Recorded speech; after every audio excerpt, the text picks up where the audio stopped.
Ay, ay, ay, ay, ay, ay, ay, ay, ay. Stealing in the name of taxation.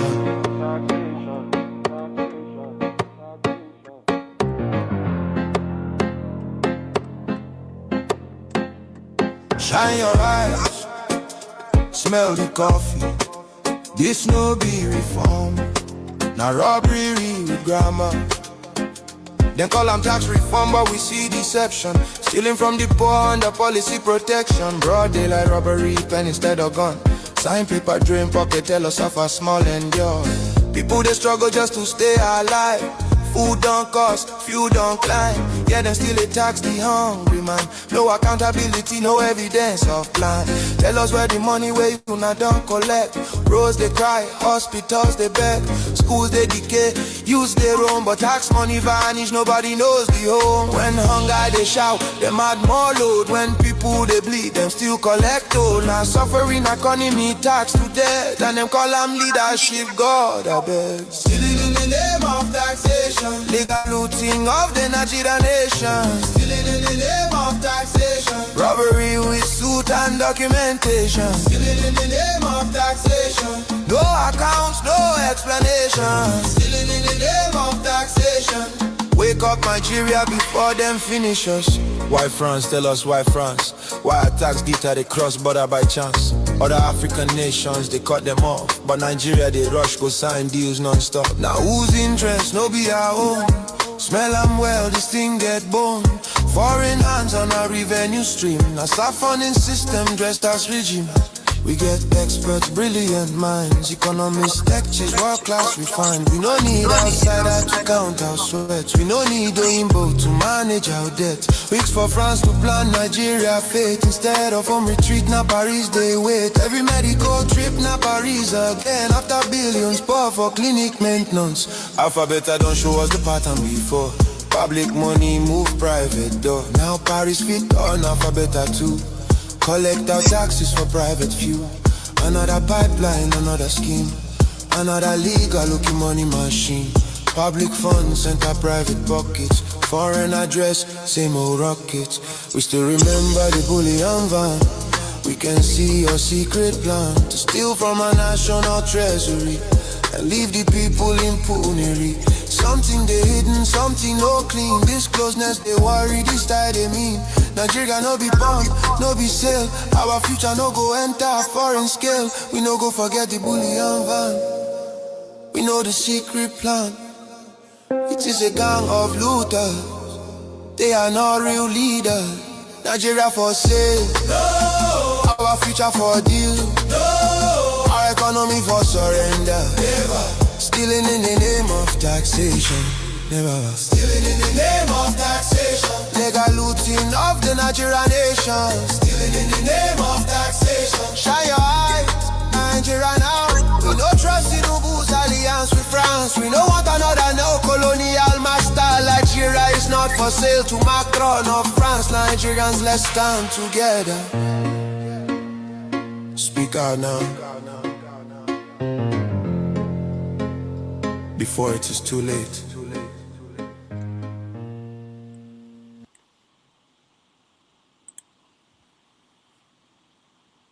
Equipment, there will be no surgery again in our hospital. I was having a discussion with a doctor. Sterilized water, ordinarily sterilized water, is not produced here. Glove is not produced here. Needle is not produced here. We are a country that imports bullets, and you hear war going up in different countries. So when you stand up and you say you want to fight America, and you are importing bullets from America, they don't need to fight you militarily. What they just says, stop every supply of ammunition to that Nigeria. You just find out again the contextual meaning that there was a man called Adam, that Adam was naked. They don't need to kill you with gun. They need to carry. They can use Otari to wipe you. Then you look around Africans' rooms today, you discover the contextual meaning again. You say you want to remove everything that white man give us in Africa.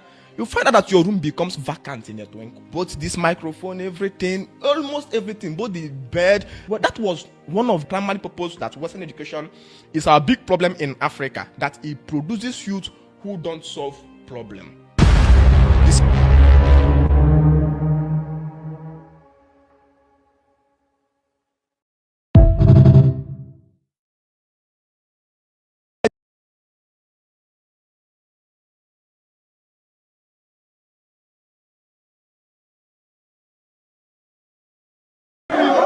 secret, guy.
To welcome Biafrans and dignitaries from all over the world that are here present in Finland.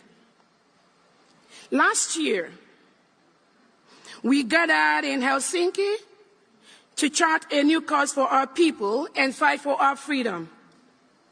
This year, we are gathering again to review our progress and make definite statements about our freedom.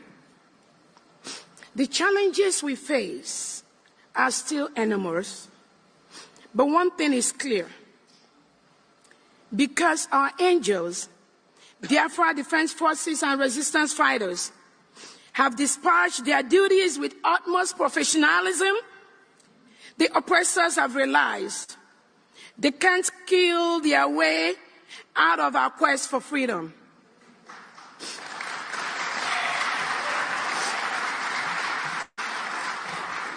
Their ploy to deceive the people with fake restructuring and state creation will not work. You all remember, we've been asking for restructuring for ages, and Nigeria have refused. Now that our PM has risen up, they now want regional government. Not for us anymore.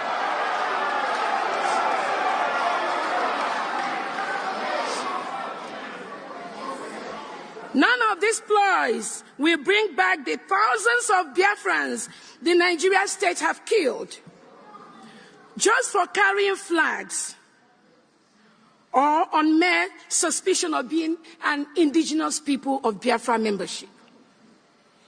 Just for being an IPOB, just for being a Biafran, Nigeria murders our people in the thousands.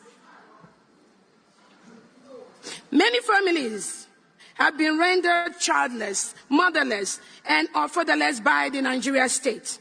Many people have had their homes and businesses burnt or destroyed by Nigeria state.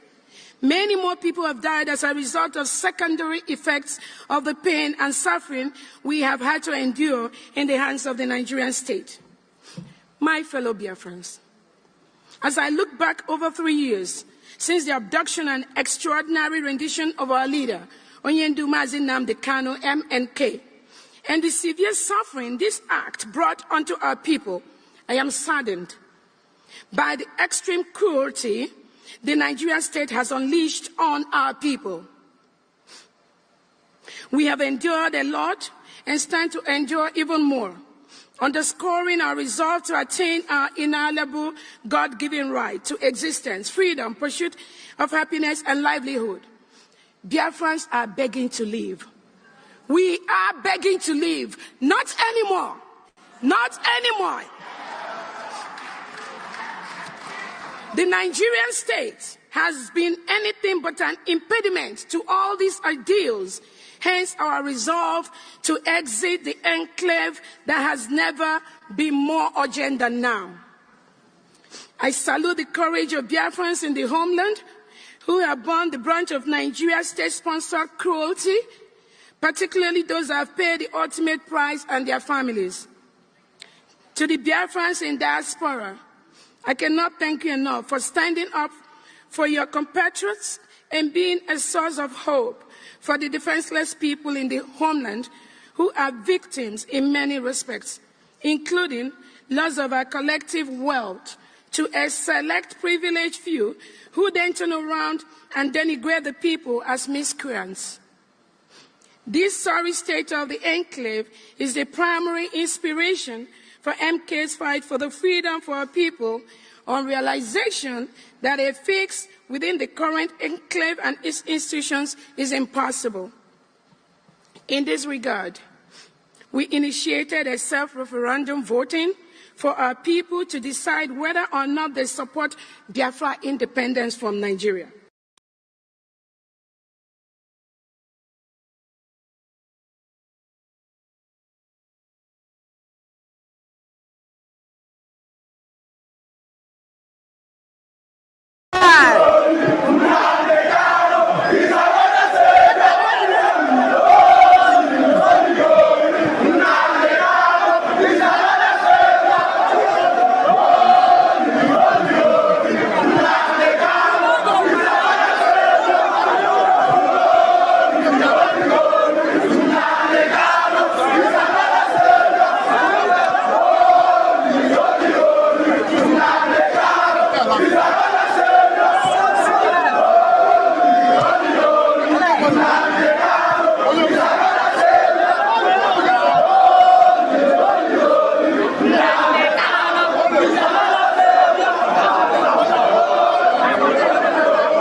I don't care. The IGP, Christian Dr. Tokonu, from voter region, the same place Tinubu is from, because Tinubu is half Votarian, half Kwewu or Kwewu. The IGP, Baba, you they walk. Baba, you they walk, you they walk. Ghana, around 2 a.m., police did the checkpoint, they check everywhere. Make sure everybody is safe. Police, they arrest Winch. If you be Winch, you come back from meeting later, they arrest you. Ghana police will tell you, please, you're under arrest. Then they beg you. 2 a.m. if you walk in that police station, go report. Nigeria, 6 p.m. police station don't close for security reasons. 6 p.m. police station don't close. Now area boys go to guard police station. Jesus Christ. Now only Nigeria now they thief police station TV. Jesus. But Ghana, Smarty, what that COP, one fine woman, Linda something. She don't wear glasses. The Accra Municipal Municipality just arrested 5 suspects that was involved in the Accra robbery with King to Commissioner. She don't let them wear dark glasses. They wear dark. She go Nigeria, go teach Nigeria police how to protect Nigeria. Still, they don't learn. They don't learn. They don't learn. No, they don't learn. Madam Linda, go back, go teach them. I beg. Mona help our police, I beg. Mona help Nigeria police too, I beg. I beg. Ghana is the only country and they will arrest you. You don't say they arrest you. Please, you're under arrest. Please move it. Now, so they arrest one of my Nigerian friends. They tell her, please, if he said a better thing. Before he said, please put your dress. Please enter, say, Jesus Christ. Ghana police, so they take bribe too. Jesus. If they arrest you, they don't arrest you. If they catch you, they don't catch you. Nigeria. If they just see Yahoo boys, Alpha, give me something, go. Give me something. Jesus Christ. Jesus Christ, oh Ghana.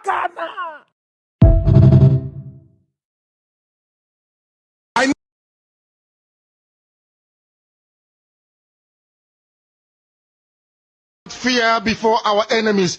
We have sworn an oath to restore Biafra, or we die in the process. There will be no retreat and no surrender. If the option they give to us is to seek our restoration by violence, every living thing living in the zoo will be destroyed. All the animals will be destroyed. It's a promise and a pledge we are making to them. They must understand that we just don't love our country. We are fanatical about Biafra. We will do everything humanly possible to ensure that Biafra comes. It is either the flag of Biafra is raised up or I am lowered into the grave. One of the two must happen. It is better for this heaven and this earth not to exist than for Biafra not to come to pass. We dedicate it into the hands of Chukwu Abiyama, the creator of the heavens and the earth, because only him decreed that we should exist as a race. And only him has the say to decide and to determine if we are to survive or not. We don't rest our hopes in any man. We don't believe that any country can do anything for us. We are going to reaffirm our faith in the supremacy of the creator of the heavens and the earth, upon to whom and in whom every glory and honor belongs to. That's why we worship him and nothing else and no other. We worship the one true living God. That is who we worship. That is why we were created.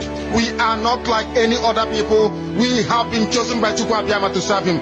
We have been chosen by the creator of the heavens and the earth that we may serve him. That is why in our names it contains every praise imaginable. Every praise imaginable to the Most High is contained within our names, because we are very special people. We are here to reaffirm and reiterate that. We are here to ensure that this very march towards our freedom cannot be hindered. Any obstacle on our way, real or imagined, man or woman, adult or child, anything it is, once you are an impediment to the restoration of the sovereignty of Biafra, you will be destroyed completely and totally, in every way imaginable. We do not forgive. There is no forgiveness in our dictionary. We are here to ensure that the death of 3.5 million people is not forgotten. It is to them that I owe every ounce of loyalty and obligation. They are not here to offer any advice or to ask us to forgive Gowon. They are not here to ask us to forgive Haruna. They are not here to ask us to forgive the Yoruba people and the Wolowo family.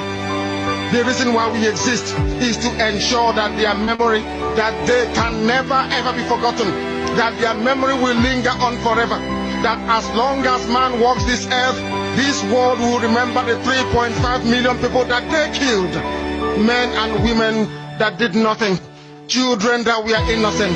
Their only crime is to be blessed by God. That is the only crime they have committed. As those children were being slaughtered, as they were being stabbed to death by a very wicked and cruel world, spearheaded by Awolowo, everybody looked on and did nothing. Instead of them to help us, they ensured that our absolute blockade from land, air, and sea was absolute, that we may die, that the children of God may die. But lo and behold, Chukwu Abiyama determined that we cannot die, that we cannot perish, because we are his own. Despite all our iniquities, despite all our sins, he made us in his image. He gave us that very edict to worship him, and that is what we do every blessed day on this radio station, without fail and without the fear of any human being. Talk less of an animal in the zoo. We are here to worship Chukwu Abiyama.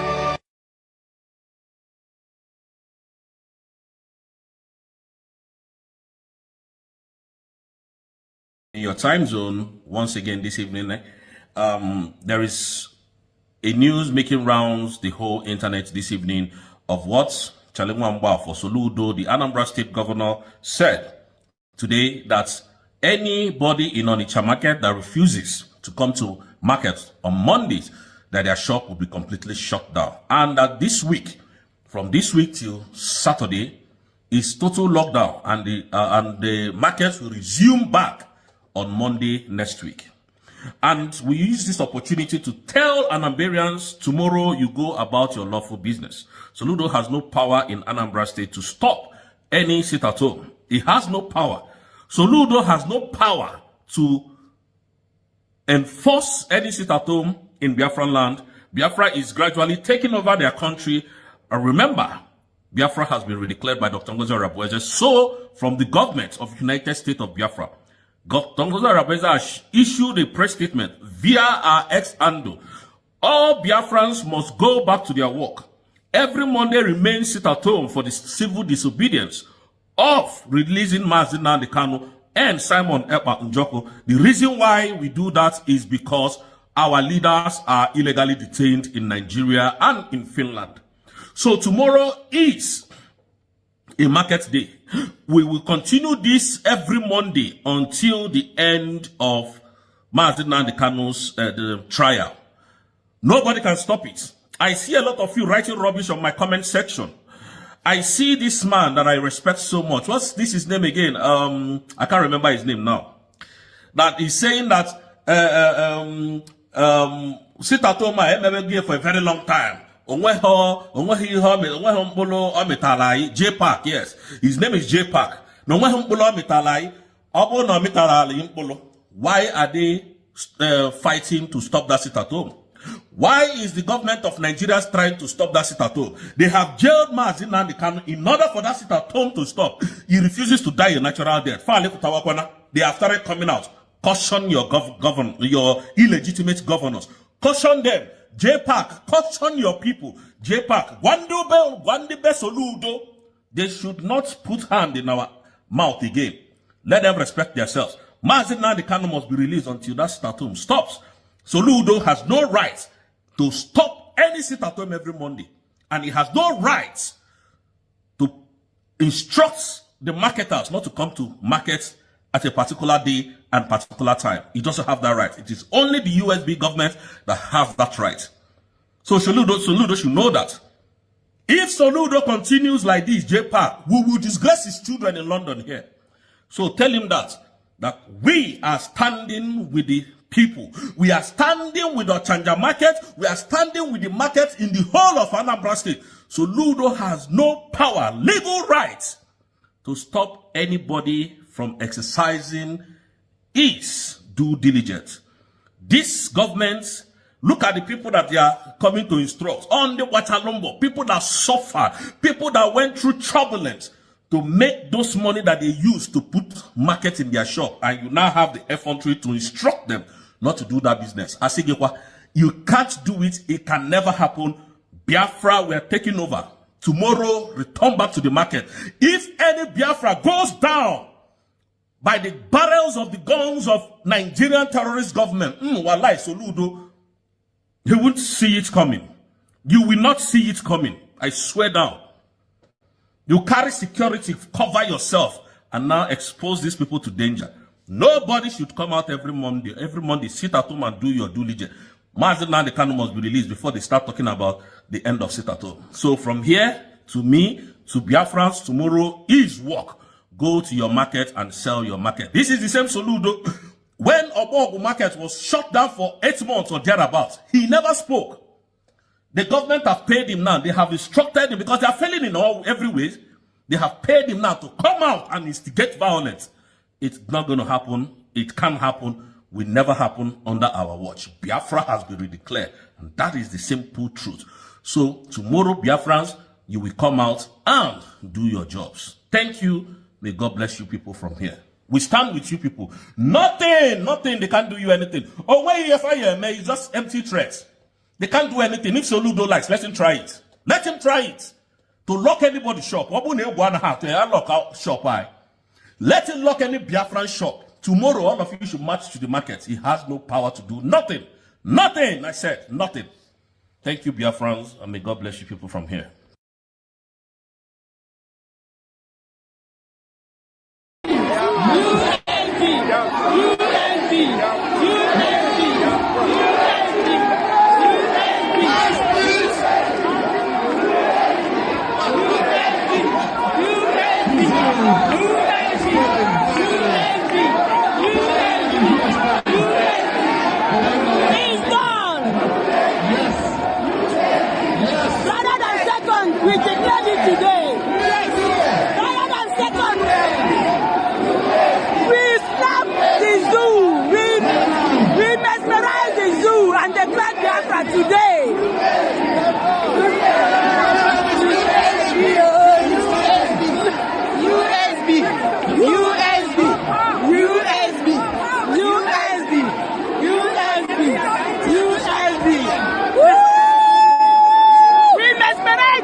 Please go back here.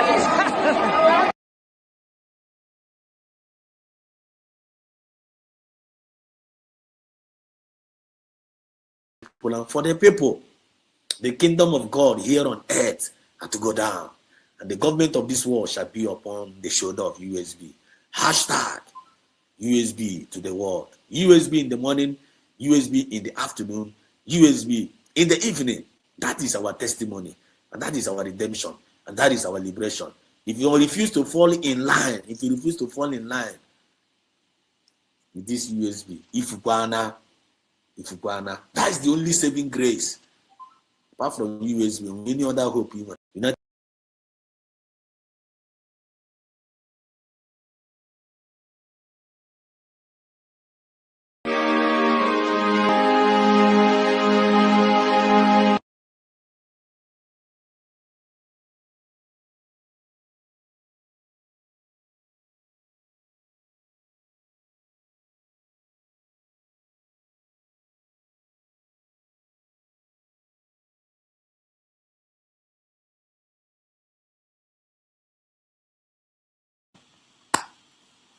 All right.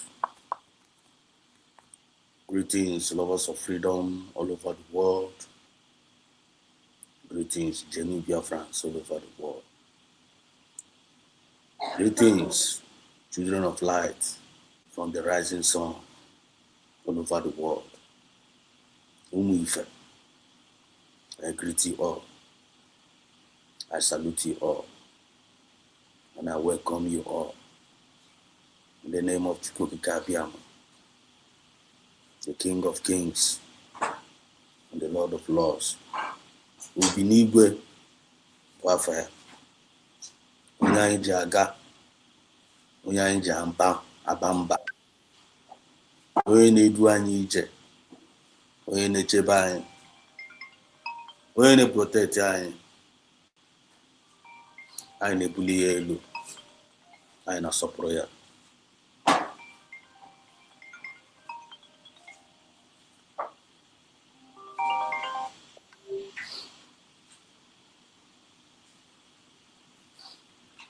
Anyị na-asọpụrụ ya, anyị na-ebuli afọ ya elu n'ụbọchị nke taa. Today is another day you have made, and we are going to rejoice and we are going to be glad in it. This is Biafran Exodus TV, always bringing you the message of redemption and liberation to the hearts and the minds of our people. I love you all, and my peace I give unto thee. We are the ambassadors of peace, and we are the citizens of the United States of Biafra. We are ambassadors of fairness, and we are the ambassadors of equity and justice, equal progress. United States of Biafra, we stand, and divided, all the enemies of United States of Biafra will fall. God bless United States of Biafra. God bless the leaders of the United States of Biafra, the genuine leaders of the United States of Biafra, in the name of Mazi Nnamdi Kanu, Prime Minister Simon Ekpa, and the Deputy Prime Minister Dr. Ngozi Orobeze. God bless them and long live them. God bless the forces of the United States of Biafra that are defending our land genuinely. May God bless them and long live them. God bless the citizens of the United States of Biafra, great Biafrans all over the world, Umife, the children of light from the rising sun. God bless each and every one of us. And long live the United States of Biafran citizens, because they are the one representing the mind of God here on earth. Ubimunuche Chukwu, ahu are representing Gaya. Ahu awunde be former nobi, the good, because the mindset of God, the thought of good. Yodri onye ihu na mma, yodri onye azụ na mma, yodri onye nọgụ n'akụkụ na mma, yodri onye everybody na around you. That is the mindset of God, which will create humanity. The thought of peace. Konye obla we na-ebi n'udo. Konye obla we na-ebi n'udo. Ifu nwanne gị mara na onye a nwanne gị. Ifu enyi gị mara na onye a wee enyi gị. Ị na-echere nwanne gị echiche ọma, nwanne gị na-echere gị echiche ọma. All ụmụ ife they are the citizens of the United States of Biafra. They hate injustice. I hate injustice. They hate injustice. Nwa mmadụ emegbula nwa mmụọ. Nwa mmụọ emegbula nwa mmadụ. Ụmụ Igbo, genuine Biafrans, I hate injustice. That is the reason why, since we kidnap Mazi Nnamdi Kanu, they kidnap Oya, wait here na DSS for almost 5 years from DSS. As na atụrụ ya nga mkpụrụ ọka na ọ ga-apụtazi apụta.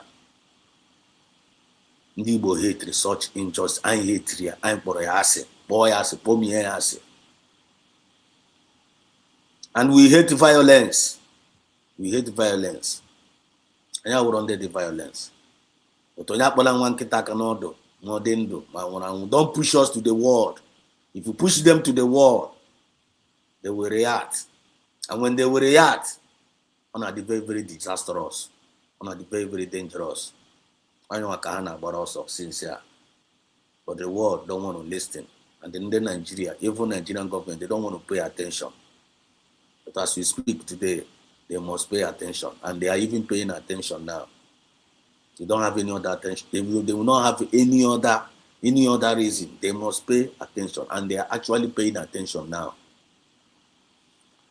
I believe that not true also there's so much belief in it. Take it or leave it. So God bless the United States of Biafran citizens. I got dragging a man on Toto, dragging man on here, dragging man on Nabali. Your generation are blessed.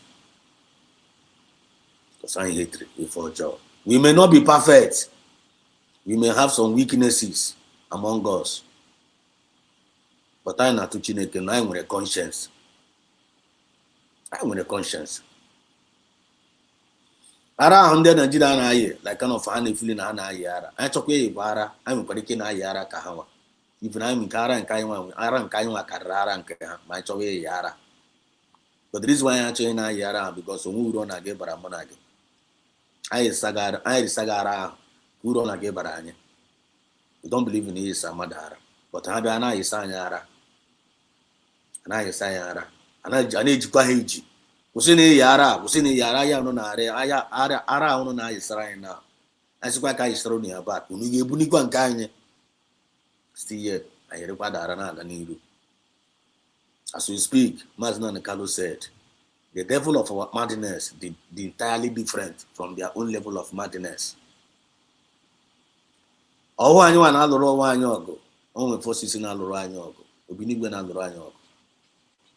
And that Obinigwe had to go down. In the name of United States of Biafran government, the kingdom of God here on earth ought to honor down. Ought to go down. To restore, to rebuild his own people. All those years the canker worms have eaten. All those years they can't come on. The one had to destroy child line, meaning all the wasted years Obinigwe had to go down in the name of USB as a redeemer and as a restorer and as a liberator.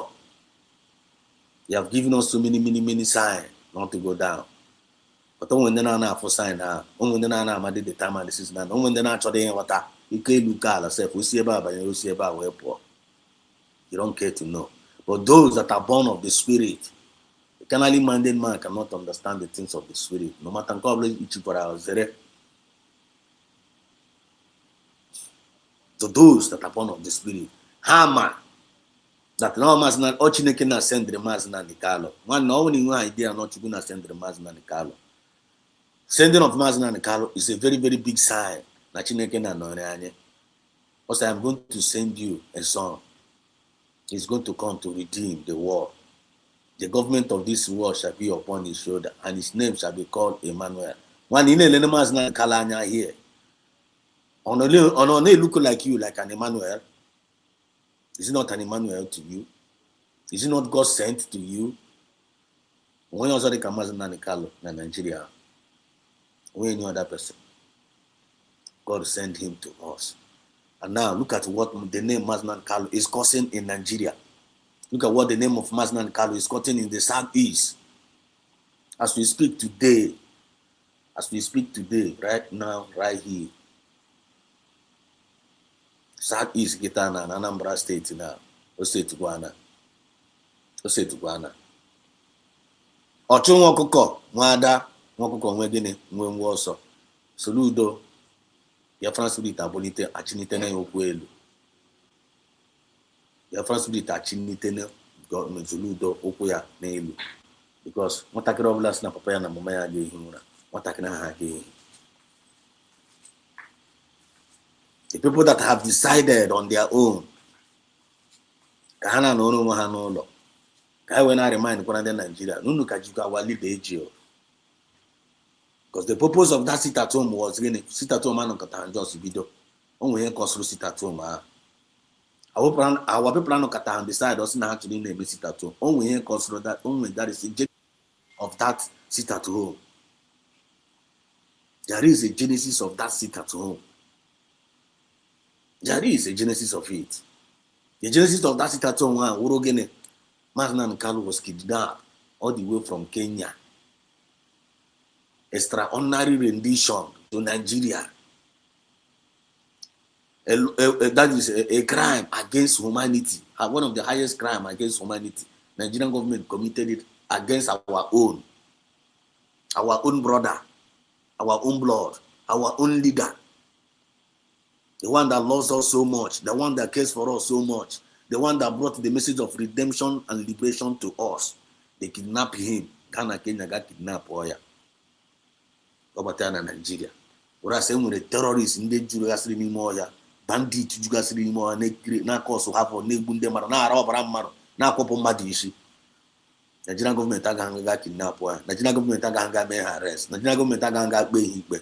But an innocent man ji honorary microphone na-ezi ozi ọma Chineke aga kidnap ya. Just like they are kidnapping a lot of us, just like they are arresting a lot of us, just like they are applying a lot of us, because now I need our own self-determination. And just like the murdered Abel. How could you follow up the story? You may call us any name you feel like you can call us. You may think anything you feel like you can think about us. But then when I know the final say of any name no wa. I am Obinigwe, the God of heaven, which is the God of justice. For the high level of injustice these people are meted against us, we the people. We the people. The people and the government. We the people. High level of injustice meted against us. That's Mba. Even though today, because if watching we're not going to blame God. Anyway, we're supposed to be blaming ourselves. But even though because I'm happy, our people felt I'm happy because I know fire.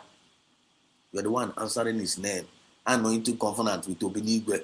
We are different species. We are special species. I think also Chineke na kechara anyị kpọọ anyị ndị nke ya na anyị nwa ndị ya. O kechara anyị kpọọ anyị nwa na anyị nwa ndị ya. Then I am an fire. And then I know into covenant with him. Then I will have to say covenant time with him. Now I get busy around Saturday. Now I get easy 1 because more than 1 nigga with 1 year of one of the highest crime. He mad name no what. Muddy 1 year and more 1 name muddy boom 1 year. Just like Ken, murdered 1 year okay a bear. I mean when I say no way going so to what if he met that time would you muta Ken. So nobody fully 1 year who can. But the bear was a covenant child. I knew what the covenant child are. I am a but look at what the evil government did to our people because of our good heart. And was here a slaughtering ram. But what God is doing now, the enemies, all the enemies, they are going to get it. They are going to get hell. All the enemies of our freedom, they are now getting hell. The restoration had to go down. The liberation had to go down. Obinigwe turned down to restore his own people. And the only his own people are. His own people are.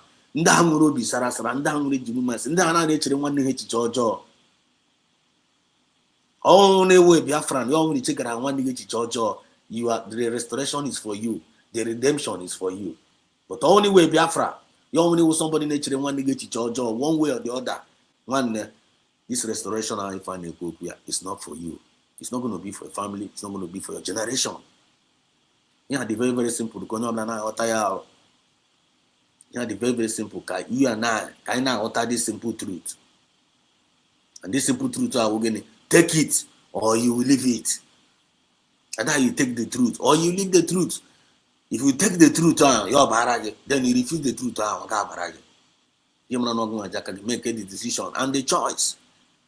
Because what you preach here is a message of redemption and liberation to the heart and the minds of our people. Maybe about give that message. You can even forget about the personality when they preach Rigia. No matter how life when they preach Rigia, that truth. Take that message. You can even forget about his personality. You will a good message, Paro Maguru. With a good message, save good home again. But if you refuse the message, my mom even preach where you preach. If I refuse to receive the message, you have to go, I have the consequences to pay. My mom preach about my go and go make it. So I preach about truth and nothing but the truth. You all are highly welcome. When you're not joining this program, name it talking and share button. Talking and share button. Click like the program, you can share the program. Then at the same time, if this is your first time I'm coming across this particular channel, you've been advised and encouraged to subscribe. So subscribing. You're subscribing to good things in life. You're subscribing to equity. Subscribing to justice. You're subscribing to fairness. You're subscribing to progress. And at the same time, you're subscribing to peace. I'm going to portion go.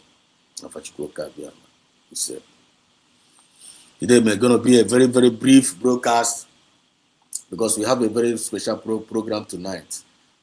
We have a joint program tonight. Independent USB Medias. Independent USB Medias. I'm on a joint program tonight. We have a very, very joint program tonight. Okay, so we want to give it an announcement. 9 p.m. Biafran time.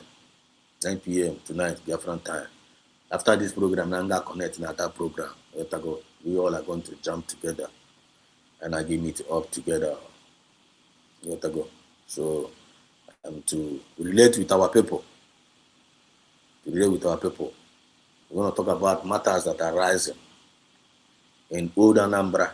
There are matters that is arising in Old Anambra. That is what's going to focus on it. Matters that are rising in Old Anambra. Anyone with the independent, and I had the opportunity when our Deputy Prime Minister for addressing that issue before today. We have a very, very successful gathering tonight, the meeting of the gathering of Biafrans, and our Dr. Ngozi Orapeze, our DPM, was able to register the message very, very, very clear and sound to the ears of Soludo. And the Nigerian government, the receipt. The world, you got the receipt. Go to the tweet, you will see a tagged international community and that particular message. So, Soludo Korogo. And the power belongs to the people. The power actually belongs to the people. So please don't miss that upcoming program. Understand? We all are here together. So 9 p.m. Biafran time, and again a joint program. So come with your question. You can come with your question. If there's any way you feel like you want to ask anything, you want to ask that you are confused about, and you're genuinely confused about.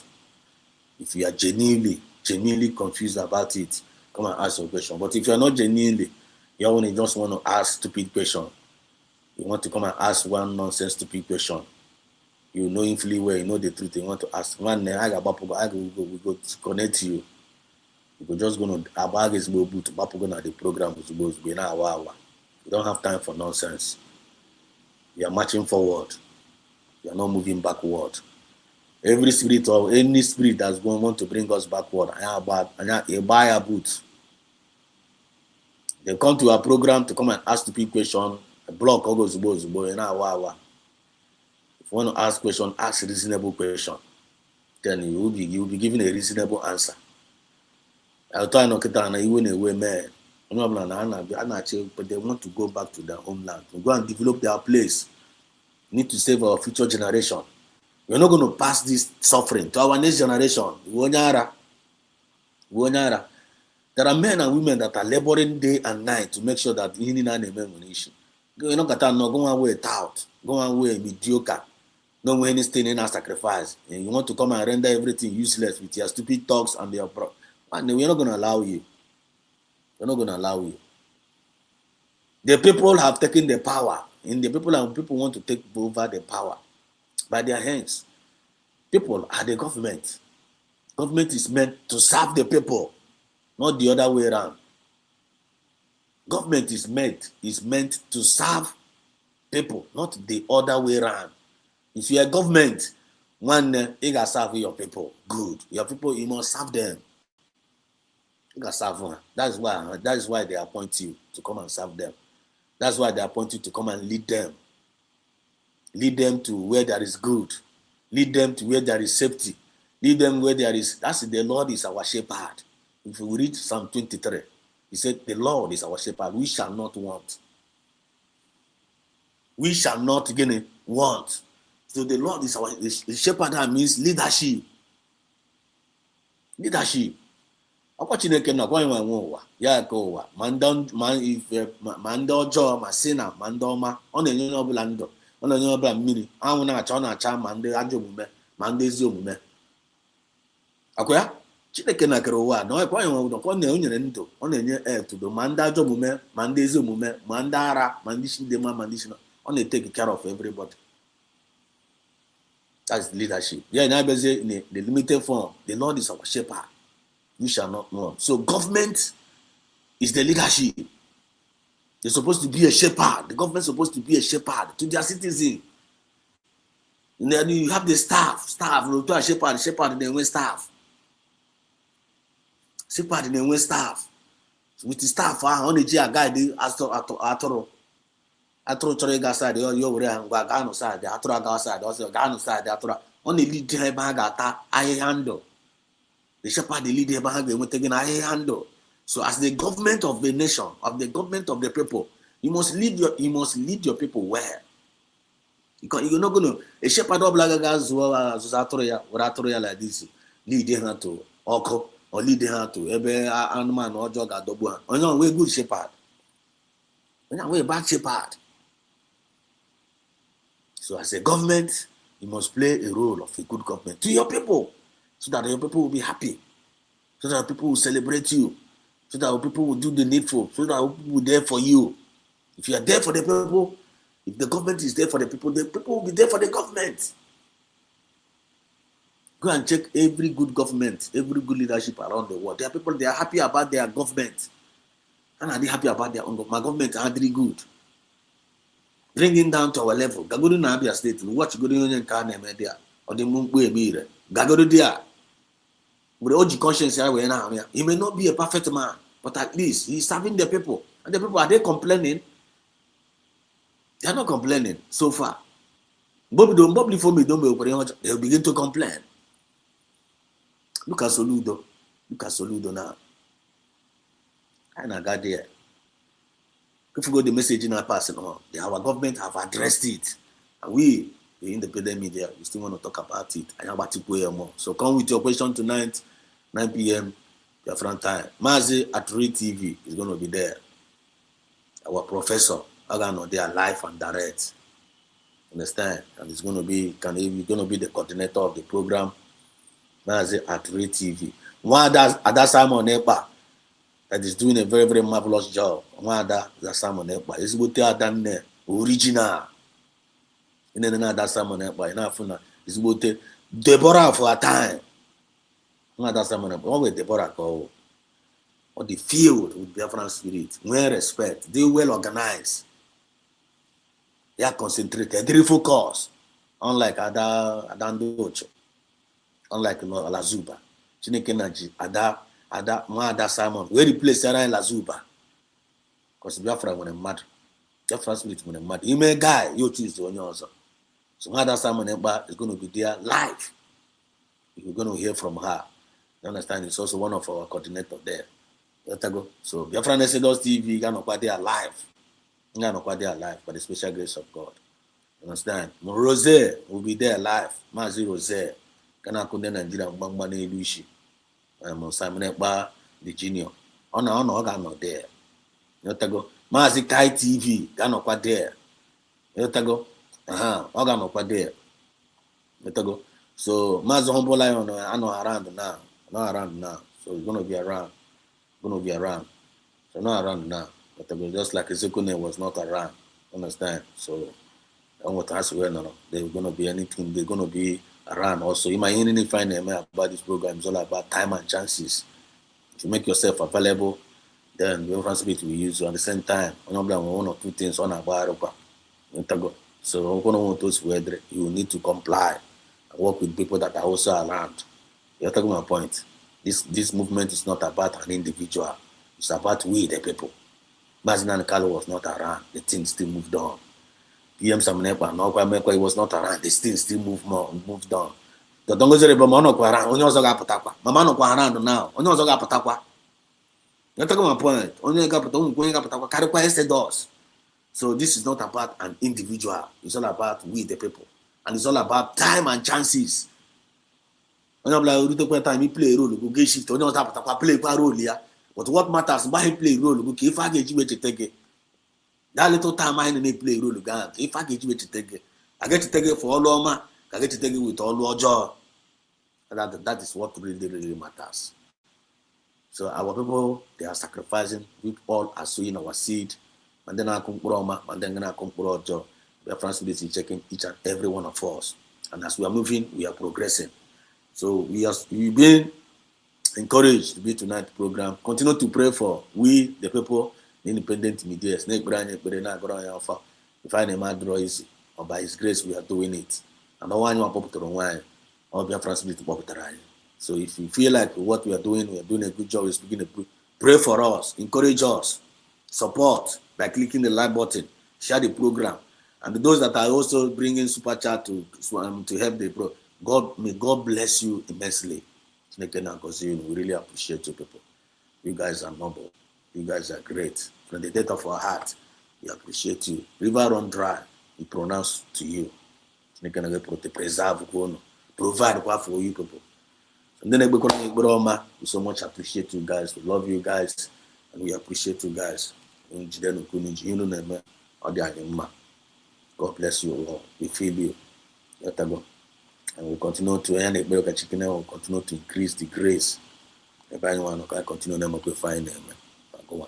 So tonight in that joint program, we're going to talk about matters that are rising and the Anambra. And secondly, we're going to have a United States of Biafra USB card. We'll talk about United States of Biafra USB ID card. It's internal sovereignty recognition under UN law. So Mazich, at the Real Biafran TV, they are not there alive. So it's going to enlighten us more on that. So thank you so much. You're welcome. You're welcome. You're welcome. So you're joining in, please join us in with a good mindset. Every spirit of negativity, put it aside. You want to go? Sentiment to say aside. Humble yourself. Join in the spirit of humility. Come and learn. Come and hear. Let's come and hear from ourselves. Let's come and hear from each other. There is something I know, you may not know. I'm going to say it, the one I know, the one I'm being revealed to. The one I want a comment section. I'm not going to comment section. Go. Release the one that is being led into your heart for the betterment of this our particular movement. They will, you all are welcome. May God bless us all. So we're not going to fail to acknowledge our wonderful leader, which I've already done partially, earlierly. I name acknowledge our wonderful leaders. These are our wonderful leaders here. Before I go to the comment section and greet my people in a special way. These are our wonderful leaders here. These are our supreme leaders. Mazina Nikalo, with red car. He is our supreme leader. Agune Chemba. I am the main leader. And God made it to be so. And nobody's going to take it away from him. Or to go well established. He is our supreme leader, Mazina Nikalo. We acknowledge him, we respect him, we honor him, and we'll continue to pray for him. His name, he have a very, very great name.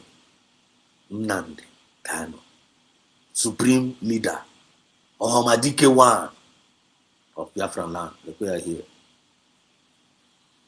For now, to salute those who are here today. Saludo, how far? Saludo, how far? Can I know there? Can I go there now?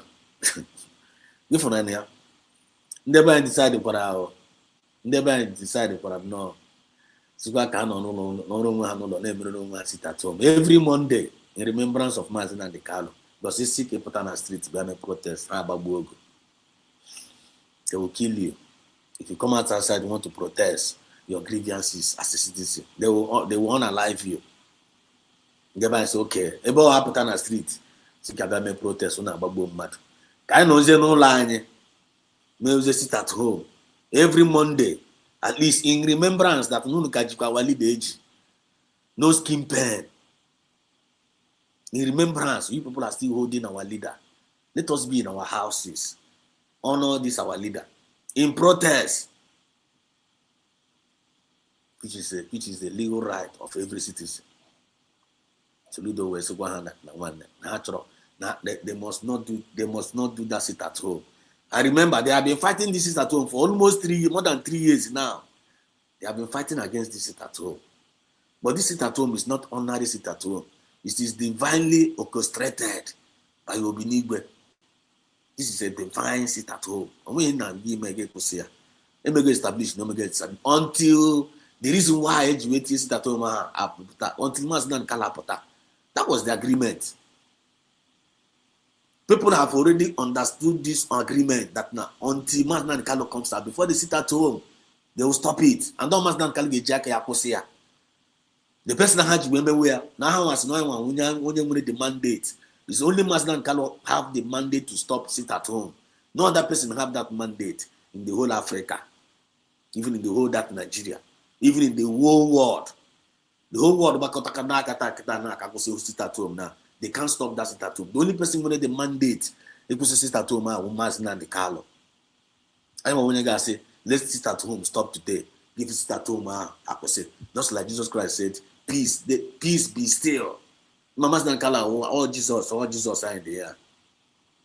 All you want when the mandate.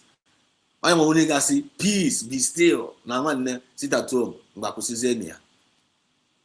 If our people are posted. And before you want to make that statement, all got away free man. Or what he got on a DSS where still sit at home. Organ on that bondage we queer. Okay, as a free man, certified free man.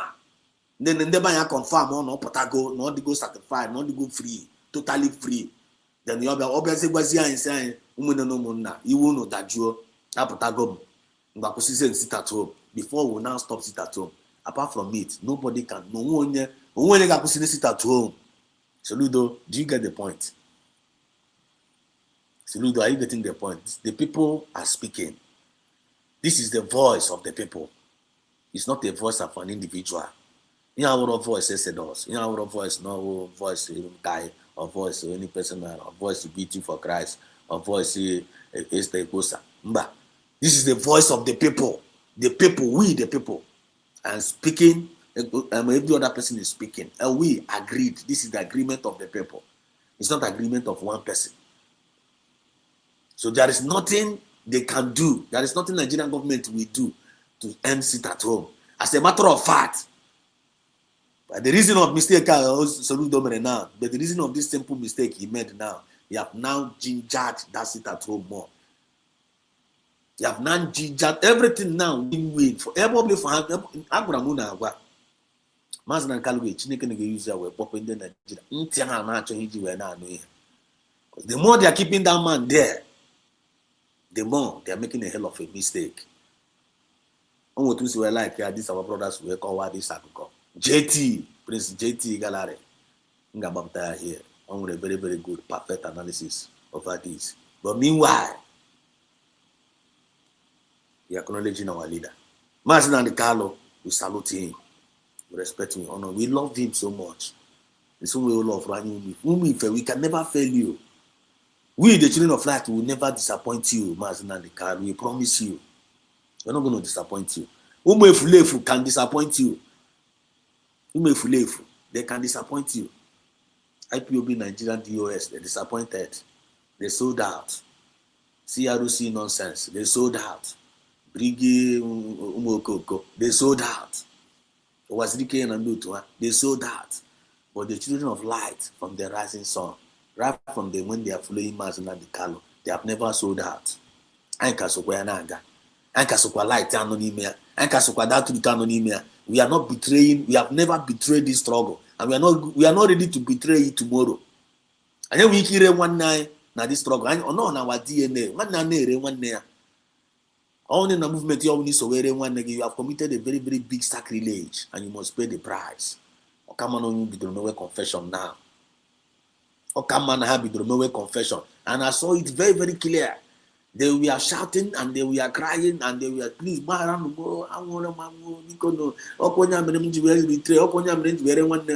are going to shout, they are going to cry. Southeast governors get back. Let's wonder conscience. If you're a politician in Nigeria, and you are the cause of the pain of we the people. Haga afufu hebi dogo, and afufu can you end the wago. Afufu the end the end. Can one ebi do. That is the message anonym. That is the time of the season anonym now. But to some people they are not saying it. Some people are nah, the thing they will me well in a way. But to me no come ask what I say preach it to them, talk to them. But as many that believe in Mazina Nikalo, as many that know that Mazina Nikalo is a saint, as many that knows that PM Samanepa is a saint, as many that know that Dr. Ngozara that pronounced this Biafra in Finland for you is a saint. Oh, Chukuna Pobataraha, you may acknowledge. Man, to see yes, not true, not Chukuna Potara, these three leaders. To them, they are saved. Under whom they will trade the salvation. Are you getting the message? Are you getting them? Is the message sinking now? Are you guys is the message sinking on a sink in your heart, on a sink in your mind? Message is it sinking? Is it sinking? On the mouth, it's on a sink deep. People are confessing, people are complimentary, people are they are doing complimentary, people are testifying. Ndi shafuwa gozo, ndi ntikanwa giye, ndi mgora gawa gije, ndi ogbe ekwu aga okwu. As we speak, miracles them take Wago place. Because the God of heaven, which is the God of justice, had to go down. And Chukuna used these three individuals, here. Elelian Wites, Habanyoko, Lekwaha here. Lekwaha, Masnan Kalis, our supreme leader. Mas PM Samanepa is our prime minister, original, the dragon, Isbo mother, they good guy. Record they are not there. Nobody's going to dent it. When you get them to record Samanepa, look at Dr. Ngozara Beze, our honorable, Her Excellency, Dr. Ngozara doing the needful, original, serving us well, dry humble. Agunde, Dr. Ngozara, you can't change that dignity. You can't cut on anyone. We, the people, will not allow you to talk rubbish against her because we know her good job. If you don't appreciate her, we know her good job. And Chineke Nanaphobia. God will continue to protect these our wonderful leaders. Preserve these our wonderful leaders. Provide for these our wonderful and bring them out. They are coming out soon. They are coming out.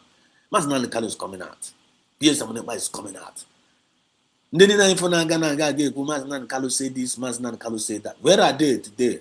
Where are they? Have they spoken against Soludo? Have they talked about Soludo closing the market of our people? Mazina Nikalo say this, Mazina Nikalo say that. So he had interested. Oh, Mazina Nikalo, who shall we follow? And is this follows you? Instead of them to talk about the coming out of the man first. The coming out of the man. Let him come out first. Let him come out. 5 years, so-called lawyers, they were not able to bring him out. 5 good years as a lawyer of a client, they were not able to bring their client as us here interested in the man's. I actually have some of them Jaka. These are our genuine leaders here, supreme leaders. If you love Mazina Nikalo, you must love PM Samanepa. You can love Rere. You must love Siemens because when you hear it from Samanepa and Mazina Nikalo, the same mission, the same purpose, the same dream. Some Umokoko, Neklemona Hama Ife, and they are saying I love Mazina Nikalo. Now I hate the Samanepa. Iwonyara. How manage? Which means only I went through love, never Mazina Nikalo. No. Are you getting my point now? If you say you love Mazinani Carlo and you hate Samunepa, you don't have true love, because Samunepa in the Nanya possessed the spirit of Mazinani Carlo. Only in whom is well pleased. I reject because of Guinea. Mazinani Samunepa block all their evil way. They rejected him. They are not pretend again. Now love for Mazinani Carlo, because during the time of Mazinani Carlo, Anna Apricot you everywhere. Now about Apricot, the regime of Mazinani Carlo, Haji when about Apricot. Mazinani Carlo need think go to chunk we are not cracking. What can I need think go I need men. Men no an about Apricot outside. That's why they love the Mazinani Carlo, because during her regime, Haji and about Apricot, Mazinani Carlo need to wash you. I say at Wimpo. Haji can't convert Mazinani Carlo to money ritual. I say, but Onyaja Parego. But Mazinani Carlo genuine as a leader. Not chop them more noble. How then they fully abandoned. I told them where Chinikena was Zapoha. What try Mazin Samonepa. Samonepa was tore down. Say, if you not have faitara, yes, our leader. If not, all your suffering, all your sacrifice can never go in vain. That your legacy must stand. PM did it. He did it. He stood like as a man. He stood like as a light. He stood with the truth. Yeah, we no change Samunepa. Make sure that the struggle move on in a very, very, very, very speedy dimension. What about time I stage you find an email now? Without Samunepa, it became Hanganako. Without Samunepa, Hanganako when Mazinani Carlo was not around. I am a canon de USA and I back that Naga Hapo Samunepa. I just went there and I call your rako. But I would go piggies but a hammer of truth where call honey in a crow trash, call honey mishi. How about Mukana on the ground again? Where are they today? How much dispose you? When they do so, how dispose you better not be speaking for people? Okay, how could Makasoludo? Have you heard from them? Are they saying anything? You know, we have a name now. Ebeka Samunepa, Ebeka PM, only cause us no was leaking a PM. Ebeka PM, Prime Minister Kayamano. Then Quira Libo. Ebeka Lolo nonsense about Onusungu Lolo. Ebeka Ono. Is he talking? These people are all fake. That's why we call them mediocre. They were not there for us, and we know them. I'm Maha. You're not going to deceive any Biafrans anymore and go free. You're not going to deceive any Biafran more and go free. Now, Soludo feeling on my ear, or Biafra State, or to be tested power, or to be ma, Wedama, to lose feeling that now to I for a bit of Mazinani Calibre Tibu and Sokoto, who case Biena. The Colla was Omo, Colla was on Nambra, was here, see her that now. Was here that now. Was here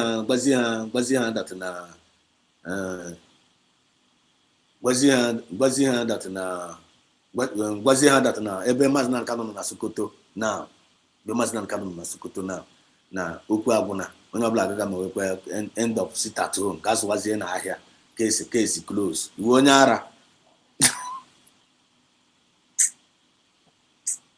hopefully Nandema the Chief go. Nandema the Chief go Mazinani Carlo.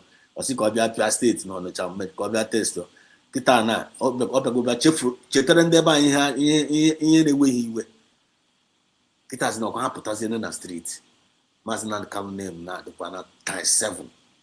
To go no Chineke na here tomorrow na you can never take away, mess away with the people's mind, people's authority, people's will, and go free with it. The people and the government. So these are our 3 leaders. You must honor them. You get honor. You get honor. If you refuse to honor 3 of them, no exemption. No, I will be listening to honor Mazinani Carlo without honoring PM Samunepa. You are making a very big mistake, and you are a fake. If you are one of those individuals that are saying you like Mazinani Carlo, you hate Samunepa, you are a fake person. You are fake. You are deceiving yourself. You are not deceiving anybody.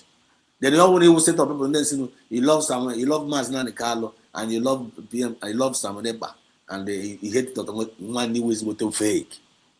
You are not complete. You will fake. You are deceiving yourself. Love you and neighbor if you want to be original. The original ones known at this movement are now one the love of Mazinani Carlo.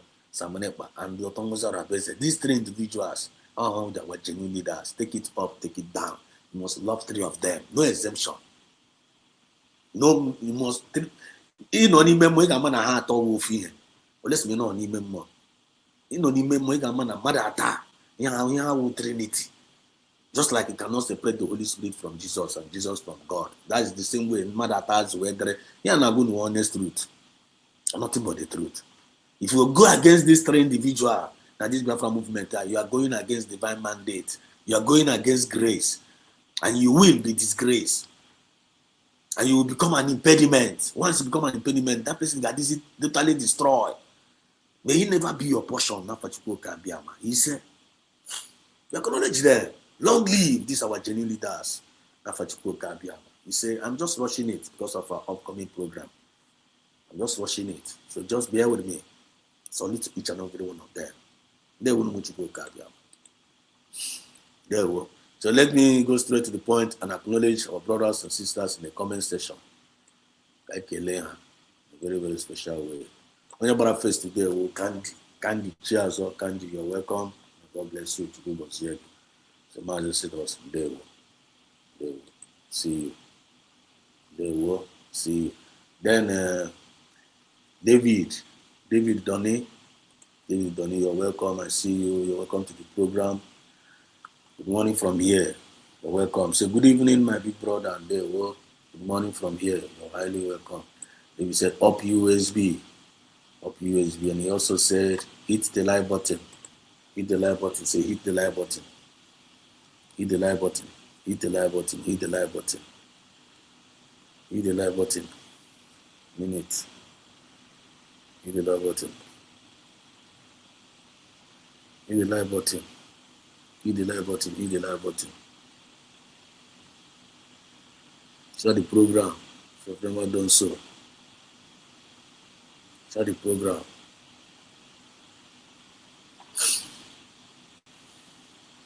Start the program.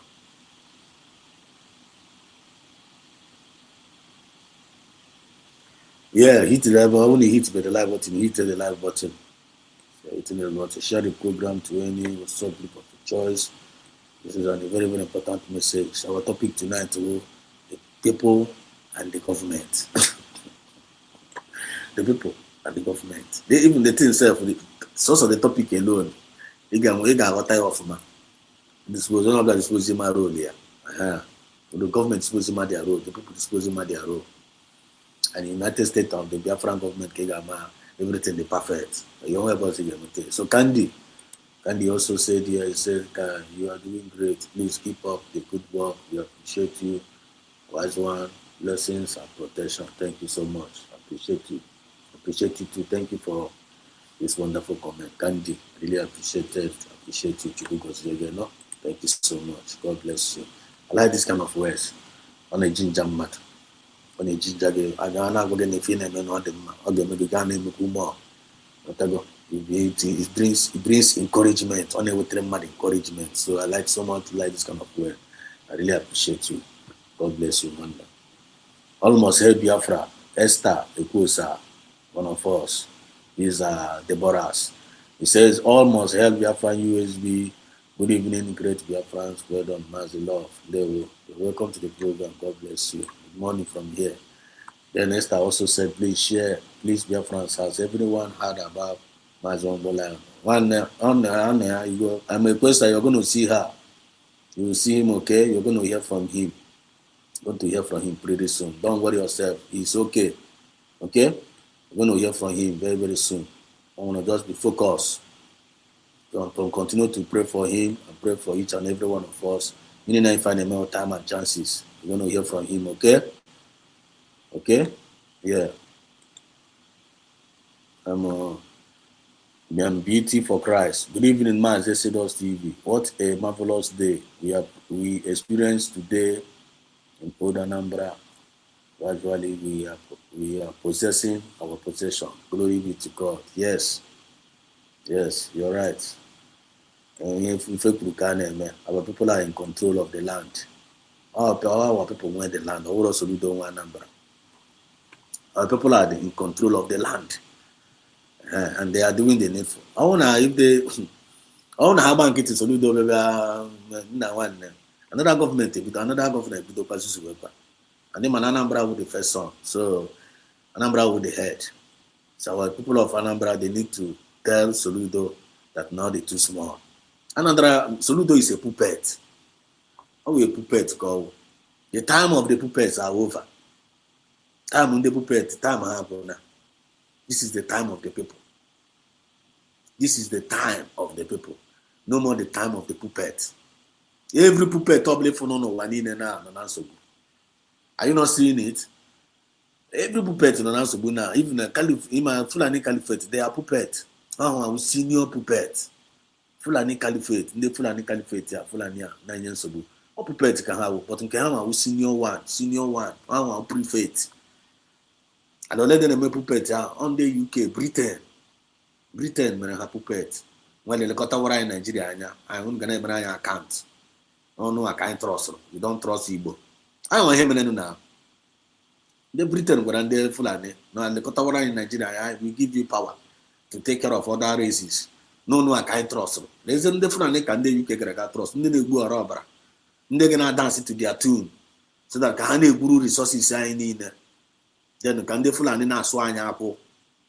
In Kutoku resources, you know, Fulani were able mamma, beg ishi. You have to go to free Britain and then because of we must run the Fulani development.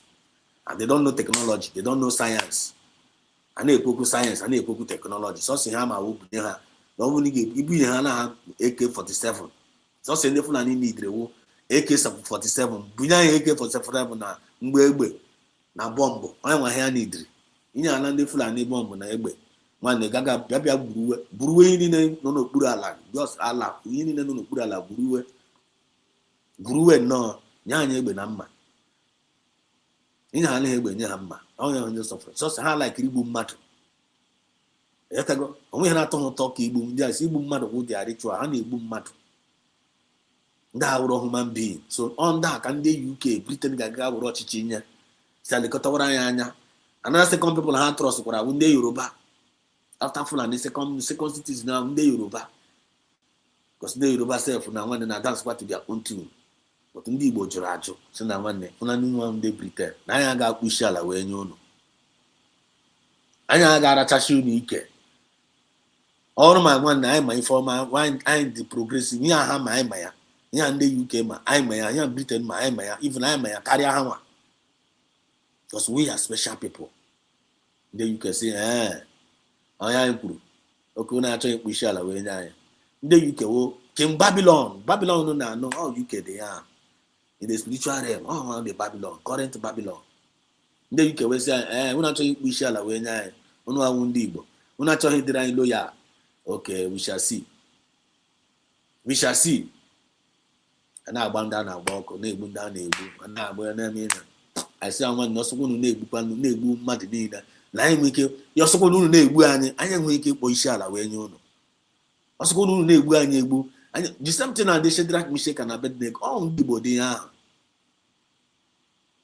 the body. Are you kidding me? Are you getting the message? No, now tap a message. Yeah, no, not connect to dot. I see number. I got wishy when in the UK. You have lost a woman on corner. Why? I say, I will be nigga. I see you will be nigga. No, quaya. You also know there. And no, I bend down there. Yes, don't worry. One idea. Only Lego there. I know. What am I got? We shall have when that. I seen them do in the UK. Without my chin can I na popu.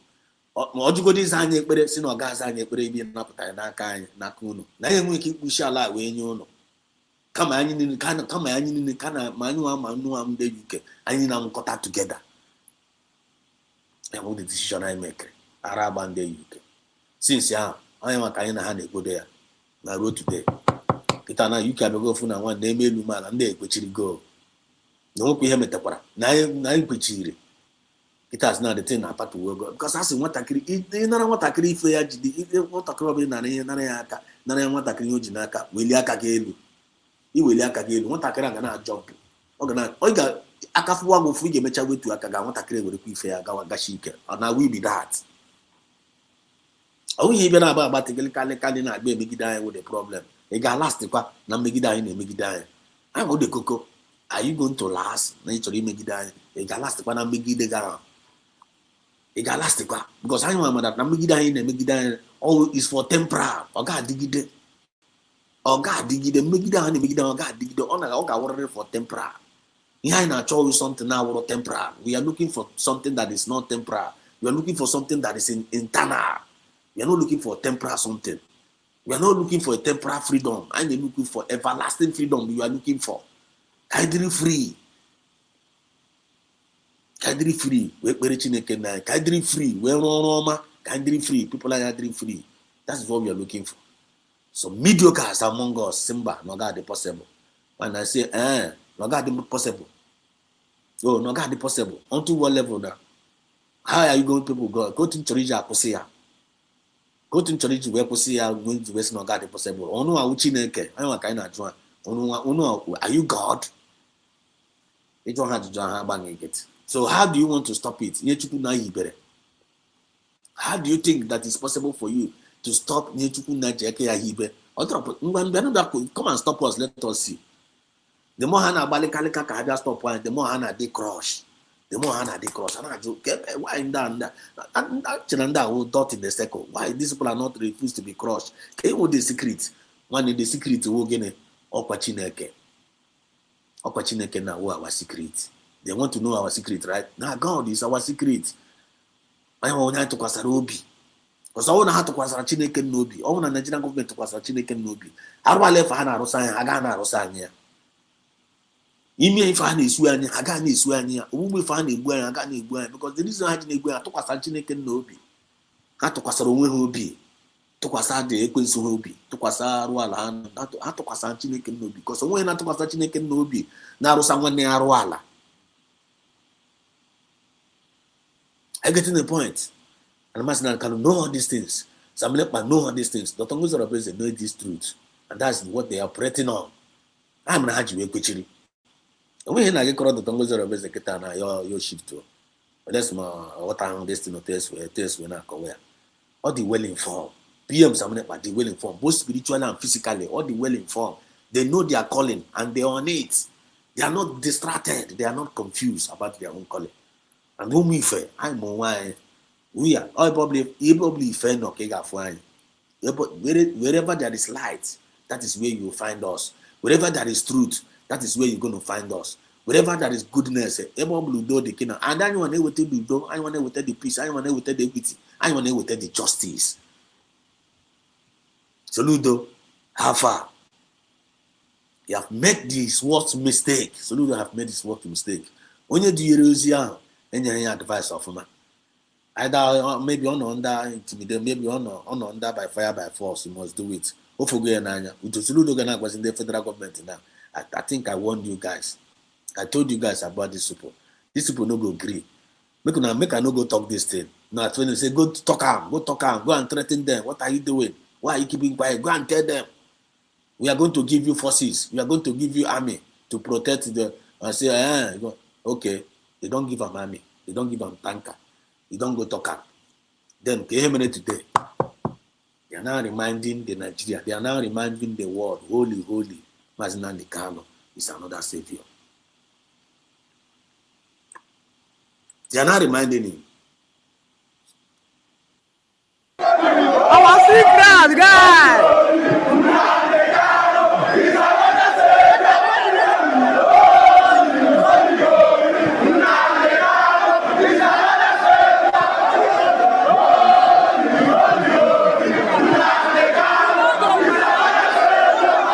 No, this is the result of Soludo's statement. This is the result of Soludo's statement yesterday. This is the result here today. The people and the government. Are you seeing it now? Are you getting the message? I say by their words, they are justified. By your words, you are justified. By your words, you are condemned. I give no one Soludo Butre. Excuse me, let me pay this call.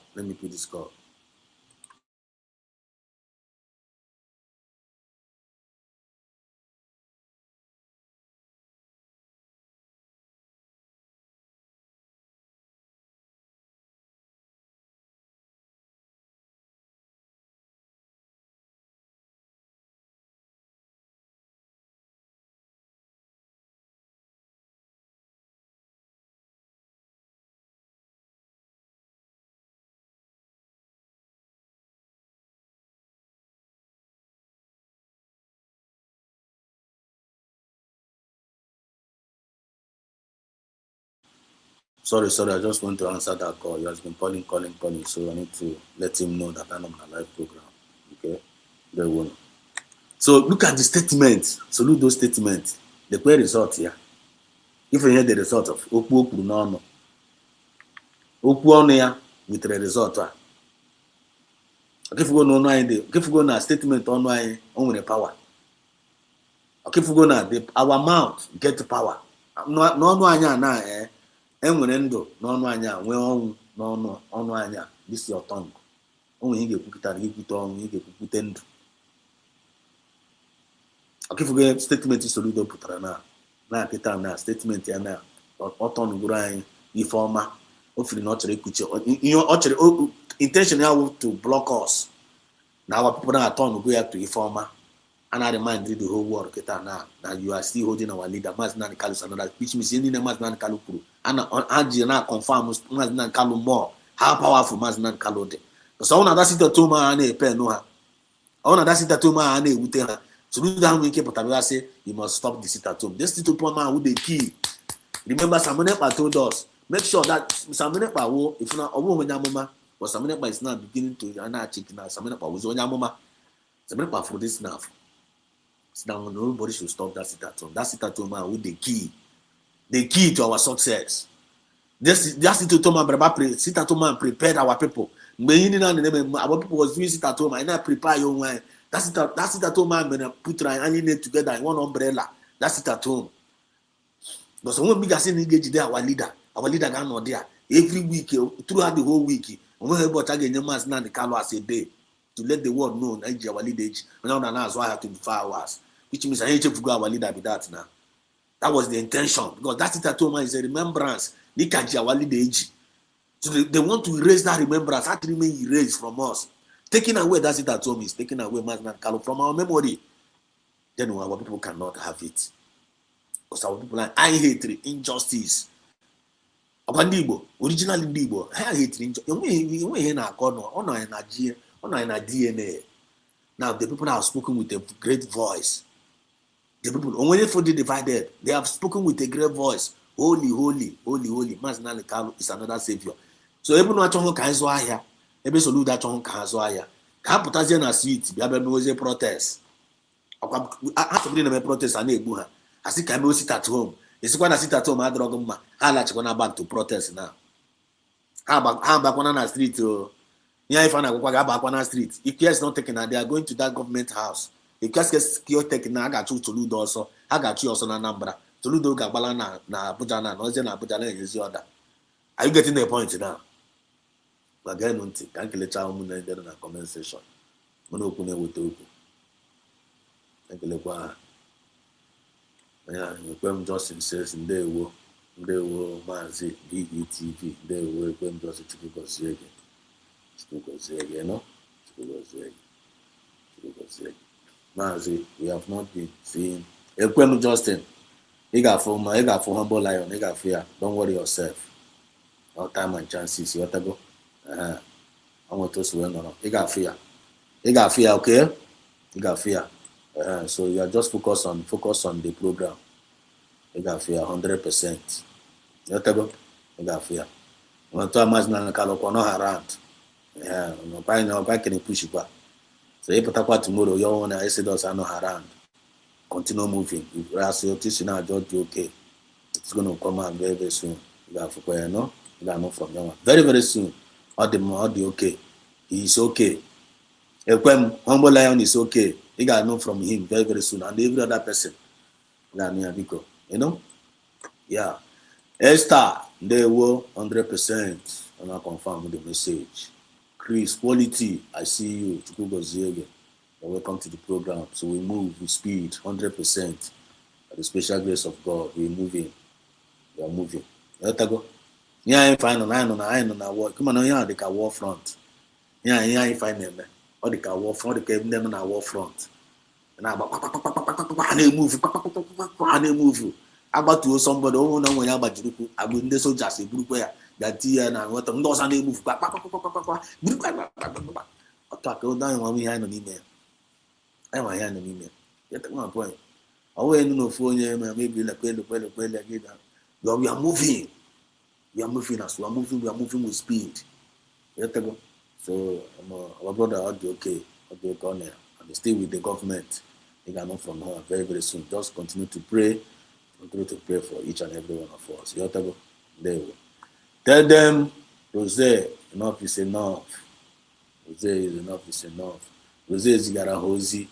Rose ọma Chineke na-azi ozi, onye ọbụla na-azi ozi na-abụ na-ekwuchie ụmụ ife akụkọ dị over. Hello, Were. Ndewo. I see your hand. Thank you so much for your super chat. I really appreciate you. Hello, thank you so much. Thank you. Ebe Blanca is where put 100 false replacement. Chineke na gozie you know. Unu ndị a na-eme ọnụ nọkọta like this, unu asị na nwanne.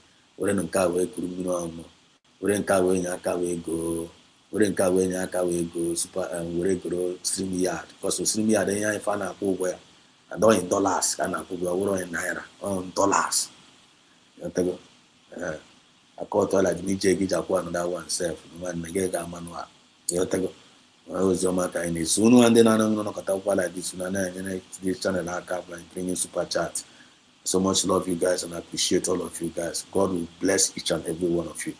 Because you know and may voluntarily. You do not tomo.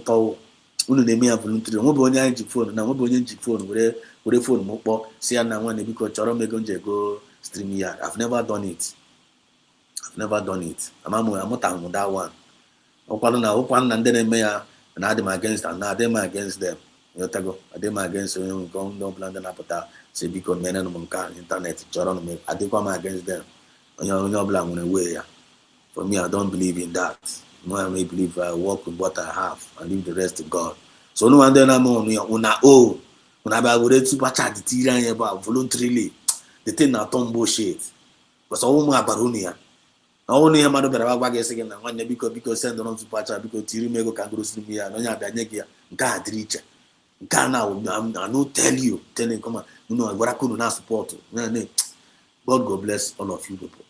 Odigo nyina ka m na like odi nyina na tomo to ado nyina ka odi nyina ka mo ha na eme ana ma like ma de chama oko ana ma like nyere mmanchiri me me voluntarily to bi ocham niile because man na complain ozi odi iro onwe ya yotago nkita ma nye ma me again here so to God's own be all the glory in the claim say thank God.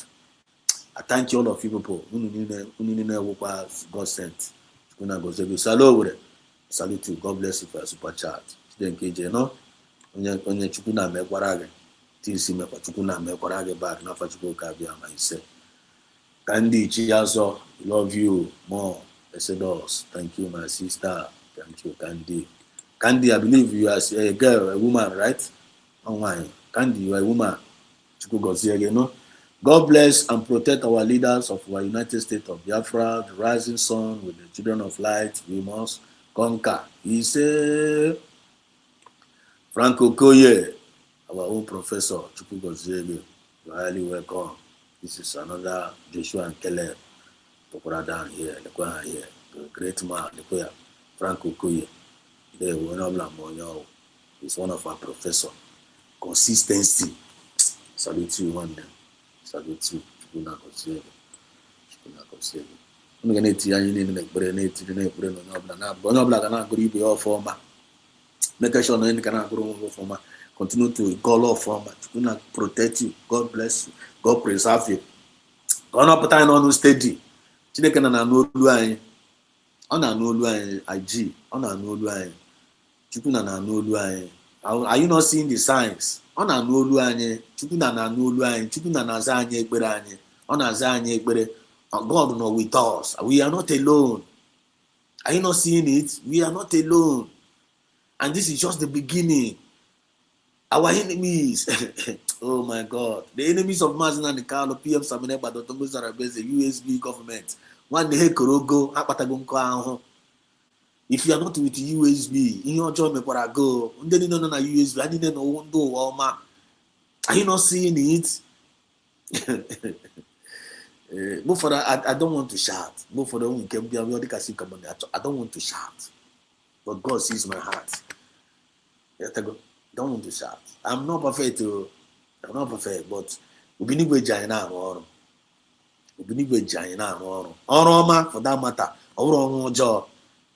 Ujana no loma at this movement. Yeah. If you are in this movement, you're not going loma, you will nyara. All them at this movement, you no loma. Eh? And when you don't have any excuse, you don't have any excuse here. I never excuse. Oh, you will go to nyara, you will go to nyara as only Igbo. Urara gang, would go to nyara, would go to that aragan in aye. You try movement. Yeah. Where that gift of aragan in aye. Where you try movement, you try restoration, where you try freedom. And when somebody got for you, got Motan is no law, who make you nyara. You can go to every day, Yana is no lana about war, and about war, only can not saba payogo, not sama mayogo, not sumuniogo. But you see from our side, Siki baby is no layana. The person is Sagaraga is Sagis, Ganajo, only an anti papa ife. Onye a na-eti mama ya ife onye nwa onye chọrọ ọ gbadara mama gị ịkparịa mama ya kparịa papa ya onye ha bịa onye ha nwere ike igbu sef amaghị ọtara ebe m si abịa na that is what I'm telling you as an example. Let me use it as an example. So only iwu onye ara na in this movement iwu onye ara were ara ga anyị tara anyị freedom were ara ga anyị tara anyị restoration ọ wee bịa gị yiri dara were dara na-ayị sa nwanne gị inside the movement iwu onye ara onye ba nke nwanne amudete self itagbo onwe gị n'afọ. I'm telling you. So ya datara ga n'iro anyị kwala ya n'ụlọ ya try anyị ezigbote ihe onye nweghị excuse o enweghị excuse self even iwurugoro self na iwu onye iwu ka ekpozie onye aṅụrụma were anyị na-aṅụ aṅụrụma were aṅụrụma aṅụtara anyị freedom. When he's going to be, I guess, because they were not going to join the movement, or maybe in our Igbo, because in our say, in our Baba, now I'm join the movement. One non communist name, where I will try freedom. Where I will try freedom. Where I for one again, where I serve one nigga, where I want Loma. We don't have any excuse. When you got no category, any excuse, no, I have a correct. They won't part of this movement. Case in again. Case in Guinea, not going on again. You were a part of this movement. Case in Kenya, when you person excuse here. I know what I'm talking about. God bless United States of Biafra. He must be a blessing to this United States of Biafra. He got way a blessing. Whenever you say God bless United States, he got way a blessing. Uzomi is way a blessing. Economy is always a blessing. Your donation way a blessing. Your advice were a blessing. Your comments, that's your good comments down in that. It's a blessing. I want God bless the United States of Biafra. But me don't get right of nonsense. Maybe maybe put again I got koiri. You know when you say you put again I got a consular nuisance online and not offline. You put a give you won't ara. All things are created for his own pleasure. All things in the year for his own pleasure. For this movement. Only na akọ iwu onye asịrị ime nwere gift of ịkụ asịrị nwanne were asịrị ha kụtara anyị kụọ asịrị kụtara anyị ife ọma kụrụ asịrị ha kụtara anyị ife ọma ịkụ asịrị wekwe gift nwere ịkụ asịrị wee gift ụmụ ndị na-akụ asịrị ụmụ ndị nwere gift of ịkụ asịrị were ya kụtara Biafra ife ọma ịgaka gịcha asịrị gị bịa kọrọ anyị asịrị kọrọ anyị ha lekwa ihe ndị ahụ na-ekwukwo maka against us lekwekwe gị kụọ dị asịrị oh, you get kwasịrị kugide nwanne gị oh, you kwasịrị kugide your movement gị kwasịrị kugide you believe kwara na ya. Are you crazy? Are you crazy? I bang onye nwa na month onye nwa na isi atụrụ ọgụ mma. God bless USB. I'm telling you. Let me finish this comment.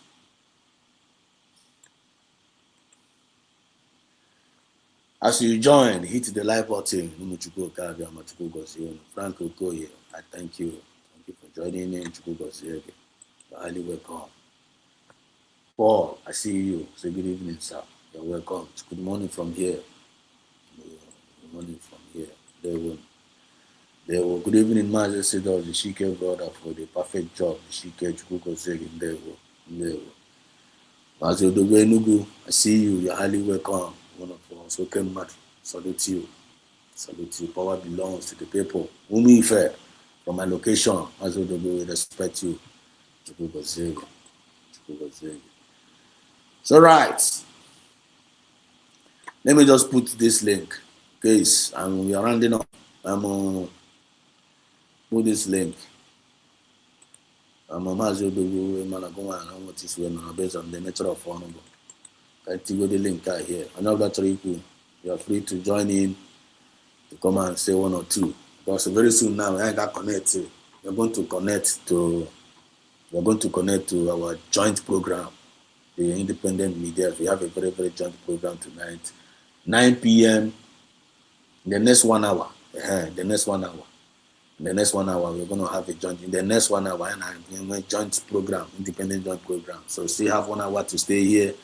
Then I have another joint program. So you guys are highly welcome. Today now, matters are rising in the Anambra, and what is matters are rising in Nigeria, matters are rising along the world. And we're talking about our international recognition.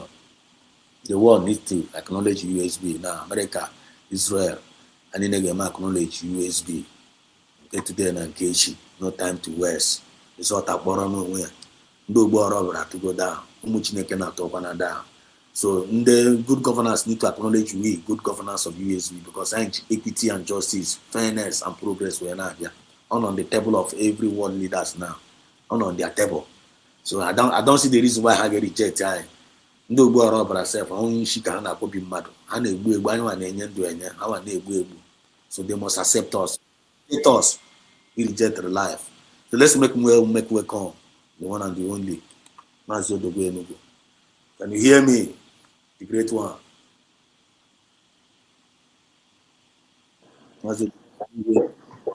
Yes, I can hear you. Can you hear me too? Okay. Yeah, can hear you. Thank you very much. I have greeted Umife from my location. But I want to ask you a question, because can you tag Soludo here, or do I send the message to him? Will he get it? Or will you tag him to come here? Can he use? One tag go me ozugbo. I tag from the beginning of the program, can tag yourself. On anu in the book. Just zero the ozi. On anu. Okay. Bia Chukuma Wambafo. Achọrọ m izi ozi maka nya my DPM, Deputy Prime Minister of United States of Biafra, ziri ozi. O nwere ike iwere ya n'ọnwa ka ọ, mana ana m ezizi ozi na azụ nwoke. Gee m ntị nwoke m, ihe na-ada eme aha m bụ Odigbo Egwu, and ana m akwụ n'iru like nwoke, because ọ na-awa ahụ dị mkpa, ahụ ogwogwo imi ya. Are you listening to me? Ama m na ala na-apụ dị ya. Ihe na-ada eme, so obi katara gị were pụta na-agwa ndị mmadụ ka ha kwụsị ahịa. Ọkwa na afụfụ niile na agụụ na-egbu ndị be anyị, sịkwa ha ka ha kwụsị ahịa. Ọ bụ na si ọnwụ na nkwụsịkwa ahịa for 1 week or 2 weeks, ị bịakwa pụtakwa kpekwere ha again ka ebidokwe dị ahịa. Ihe na-ada eme nwoke m, ihe na-ada eme, ana m agwa gị okwu azụ nwoke, and I'm ma agwa gị ọ bụ ewere m jụọ gị na agụ siri nne gị, isi adịrọ gị mma. Ọkwa ndị anyị si ka akwụsị ahịa oge ị chọrọ ịtụ vootu, ọkwa ha ka ije yọọ ka atụkwara vootu, atụsara vootu, iwere ba magomago banye ebe a, wee dị mind ịpụta si ha kwụsị ahịa by force. Onye na-akwụsị ahịa o si na Anambra pụọ, eziokwu. So ha ga-esi na Anambra pụọ now, maka na ọgụ a wezi Anambra. Just na-etinyeghị di ya ka quality iwere as onye ndu ịnọ na Anambra sef as a governor. And check and gwa nwoke m, Ọnịsha na-ene mmadụ anya n'iru were ya tie ya kwara anụ. Na ife na-ekwu amamihe na ụga nzuzu na ojoto. Are you hearing me? We pụta yesterday, look at unu si dị ịgba akwara n'onu wee were mind agwa ndị ụmụ Biafra okwu, ụmụ United States of Biafra, wee na-afụ power mana ifu ndị Fulani na-aracha efi ike ibe awọda niile down onye nzuzu ka ịhụkwanụ echere m na isi na ije fụ Nnamdi Kanu na nsitato mfụ Nnamdi Kanu osiza ka emechie so that ka o wee bụ na ị na-akọmandị. Let me tell you, welcome, go and take away your time. Omwaru Odigbo Egwu, that's my name. Actually, Miss Ozi yesterday from our Deputy Prime Minister. Manozi go Ozi. Manombo were here as no Kunwai. Abuzun nwoke afọ ada atụkwa ụjọ wee buru ụzọ. Ọ dị Igbo Egwu na-agwa okwu. So take your time and watch your back. Because even in there, Fulani, go and watch that video in a Kumarfota as a negaya. Me chapu isi in his Chotabi Africa, Obona Umibo, Biafra. He said, Opanama. Not as guru, Oyemarife. I'm not going to talk to you again. Ijijo tint on Yesuzu and Nani. You could cut this one and send it to him. Obono he tag again. Ogania. Thank you, fellow Biafrans. Because Mother, how my voice is. I am not talking to you, but I'm angry for what we are doing to ourselves. After our sin, Ayadro man, Ayadro good. I na-achọna ndị a na-achọna ọya ka anyị ga na-akọ every year anyị rụcha ebe anyị na-aga abịa kwatuo anyị back ọya ka anyị bịara Biafra says thank you for today and I want to thank Biafrans in Onitsha. I am kudos to you, but I pray that you people should continue till this week ago ka ọ wee kweta na ọ na-eme. The power belongs to the people. And yes, let me tell you, you were Biafrans, let me tell you, Soludo that now government is for the people and by the people and for the people. Ochoria. That is his annoyance. Thank you for today's topic. Don't matter for topic that manner. I hope Biafrans are listening. From the point I get, one day how do it for us. The reason why we came to declare Biafra or came to look for Biafra is that we want to destroy Nigeria that is not favorable to us. It has never been favorable and it can never be favorable. We are just like people who are sent to Sodom to go and destroy Sodom and Gomorrah. Instead of destroying Sodom and Gomorrah, I need to tell you that now check in here now. I said they can destroy Sodom and Gomorrah because the Sodom and Gomorrah are map go Sodom and Gomorrah to be destroyed. Because they are there. Now that's is that what you are told to go and do? Is that what you are told to go and do? You are told to destroy to get freedom. So Biafra, don't get angry when Biafra is saying Obun Ibu Yasri. Well, I say Biafra. And they tell you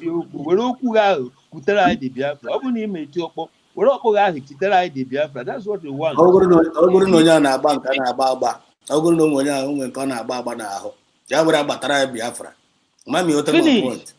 Finish. Huh? That's only what you want. That's only what we want. My brothers, Biafrans, as so don't misuse it. Don't misuse it. Don't misuse it. Like you do, but I hear news. Open no can get where would Biafra? This is a file in it, but I will go ahead on my own talent. My own talent. Don't come man. You got to Canada as you do. It's not like a fire. Oh, Carabamo, fire Bucariagua, and we are privileged to have him tonight. Oh no, here now, life and direct. moto ọchịagha Igbo ọ nọ here now ọ nọ here now live and direct chere ka mbe ya wee kọọ ka ịdụrụ olu ya ọkụ onye otu olu ya ọ bụrụ go choose ị ga-adụ ọ ga-ebe onye triple M ka ocean master ntị na I'm Bishop Olisa. Can you hear me? Man on my mic here. Yeah, I can hear you, man. Mic here the on. I can hear you. You're highly welcome. You're highly welcome. Bishop ndị ngakọ Bishop ndị nkụka. Chukwu ekwekwana ihe ọjọọ. Bishop ndị ngakwa. Nna m biko pụtaba that side o. Pụtaba. Onye kwelu chi ekwela bụkwa Bishop ndị nga biko. Ficha ọnụ gị, ficha ọnụ gị ozugbo, ficha ọnụ. Bishop ndị ọda onye ka ọ na-ekwukwa faịlụ onye nke ikwu na ya ọkpọ gị ikpe na so chere ka ọ na-enwe introduce onye tikwara negativity. Maazị Bishop, you're welcome. Bishop program. So ndị be anyị udo dịrị unu ụmụ Biafra. Asị m ka ọ mara unu ncha mma. Ekpere anyị bụ na ife anyị na-achọ ga-eruriri anyị aka. Na onye ji ife nwata wenye aka ịnụ aka n'oge elu o wetuola anyị. Ọ dị n'ọfọ na ife anyị na-achọ ga-abịa n'ọfọ nwantịntị oge nke onye na-emenye jisie ike. Na ndị na-agba na-agba, ndị na-eche eche na-eche, nke onye na-emenye jisie ike na ọkwa na ofu ebe ka anyị ncha na-aga. Olu udo na ọṅụ na njikọta na anyụkọ mamịrị ọnụ ọgba ofu onye nwa bụ nke m. Anyị ncha bụ nwanne na nwere ka anyị ra-adị eri onwe fa. Thank you onye nkụzi daalụ. Mana Bishop ndị a ka ị nwere ike ikwu maka ndị anyị na-ata abụ n'obi a na-ata abụ anyị n'anya. What are you going to tell them? Nna m ị na-agbakwa speed too much. Akwụchebe m ike ọtọ m. Ị na-agba speed nwayọ. Na ọ bụrụ gị na-eme introduce. Ọ mmadụ na-eme introduce. Nkwuchezie eme introduce ajụọ. Ị na-agba speed. And anụgo m ọnụ gị bụ onye Enugu steeti. Ịbụ onye Eziagụ also. From your voice, you know. Abụrụ m onye Enugu mana mụ na gị bụ nwanne. Amụ m n'Enugu nwa afọ ka m bụ nwa 042. So anụ m voice gị mara na ị bụ onye Enugu. So were ya nwayọọ n'ofu ka ị bụ. Onye buru chi ụzọ gbagbuo onwe ya n'ọsọ. So calm down. Aṅụ na ngwọ na nkwụ na-abịa. So biko nụ na-ewe n'iwe. Nna m alaiki m ife ị na-eme. Asị onye asị jide ka o ji na-eme nke ọma. Jide ka iji na ife niile na-eme ga-amịta mkpụrụ. Ife niile anyị ncha na-eme na-amịta mkpụrụ. So ọ ife nwere ike ikwu. So nwanne m nwoke ọgba speed ka ife ikwuru. Esere chere ka correct question. I'm on the air now. So after our about speed, after our Odogwu Enugu. As Odogwu Enugu is his name. So carry over address accordingly based on I'm on air. Now gathering of whom if because I'm on Jakrikana, but even due to non-dina go, I'm making another different way. I carry people along. Mami Otaro. This we are live on air. So address him formally. Mazu Odogwu Enugu is his name. So Gloria Jaliba, Mazu Bishop. Nsị anọ nwere ajụjụ ọ jụrụ. Nsị anọ nwere ajụjụ jụrụ. Maazị gịnị? Odogwu Enugu, afọ ya Odogwu Enugu. Okay, Odogwu Enugu ọkwa m kwuru na onye Enugu nụ. Odogwu Enugu. Nna m Odogwu Enugu. Bishop Obasi. Olisa wụrụ Obasi. Olisa. Okay, Bishop Olisa. Okay. So nsị na o nwere ajụjụ ịjụ mgbe nka akọwa one or two things. Jụgharịkwa me again. No, ọ bụrụ ajụjụ ị na-ahaịlaịtị otu anyị si eme nsị ka ihe ị na-ekwukwere maka ndị anyị na-ata abụ n'obi ha na-ata abụ anyị n'anya. Ife nwere ike ikwu na ndị na-ata na-abụ n'obi because gọna the days gọna ndị anyị na-ata na-abụ n'obi fa na-ata na-abụ n'anya ịghọtago ịma nsị na mmadụ na-ezuzukwa na-ezuzu isori ya zuzube. You understand? Onye si na nke a na-eme adịrị ya mma ya cheke dị next door arapịa na-aga aga. Maazị Nnamdi Kanu kwuru ya na ị na-eje ebe dị gị mkpa nkịta na-agbọ gị ịkwụsị were okwute tụbịa, you are distracting yourself. Nkịta na-agbọ gị je rapụ fa na-eje ebe ị na-eje because ebe ị na-eje dị gị mkpa. Inyefe attention, you understand, you be distracted yourself. Mana ịmagozi na ndị na-abụ n'obi ndị na-ata na-abụ n'obi na-ata abụ gị n'anya ịkwaruga ha n'akụkụ, push over aside, continue moving. Ejiro mgbagbu aya ọgụ. You understand? Imagine ife koko gị n'isi melụọ gị arụ n'isi bepụ isi gị, no way. Yotago. So nke ị na-eme dị mma, ịma na ife ị na-eme dị mma, continue with your sincerity of your heart. Rapụzi onye na-eme nke ọ na-eme, simple. Ife nwere ike ikwu. You understand? Ị ga-ejizi na ọ na-ata abụ gị n'anya ka ị tọọ kwa taba abụ ya n'anya, mba. Mana mgbe ị gbara ya nkịtị nyere ya time, ọ dị ka ị na-ede ife online ide mmadụ a na-akọ gị ọnụ, igbu ya nkịtị ọkọgide ọnụ ahụ ọkwụsị ya, mana ị na-azị ya ọ na-enye power, ọ na-akọ dị mọ. Ịghọtago? So ọkwa my own opinion bụ ife ahụ. So no nyanwa ị mana just to join amarọ m ebe ekwulu, amarọ m the topic of the day. I just joined, you know. Okay. So no nyanwa. Thank you so much, Bishop Olise. Our topic tonight is people and the government. So we are just like kind of addressing the matter that is happening in Soludo with the people. So, and we also have in our midst Obi-Wan. I will come back to you. So meanwhile, we have a guest in our midst, which is Bishop Olise, and it's on our homeland. So I'm not in our midst tonight. So I actually use this opportunity. Can you Bishop Olise? Bishop Olise, what is going on in homeland now in Onitsha? So is there any update you need to tell? I'm on Onitsha direct. I'm on Onitsha right now. Soludo bụ atụlụ ewu. Onwe ife karịrị atụlụ ife ọ bụ. Prọfesọ ya bụ prọfesọ, that is amam ife ngakpe ya. Onye abụrụ prọfesọ ọ dị ka ogori ego. Passing sense abụrụkwa passing sense. Na shọpụ nke gị, private business gị ka mmadụ na-abịa ijiri ụgwọ. Private business ka mmadụ na-abịa asị gị na-enye gị ọda mgbe ị ga-emepe na ifuru na ọ masịrị ife. Masịrị ife. Mana ọ masịrị ife. You know, mana ndị the people agwa gị ezigbo ọnụ ya na pụta Ọnịcha ife menụ. Ọgwa debe security. Ngwanu security gbazia security ma ife a ga-eme. Crowd kalinu. I was there live and direct. Arapụzia iji gwu ya. Onye agbara. Onwere onye agbara except ma gbazikwa mgbe gịnị ka ị na-agba? Onwere onye agba. You know? Now, ozi ka eziri ya, ziga ha ozi ka ndị mmadụ mere ya.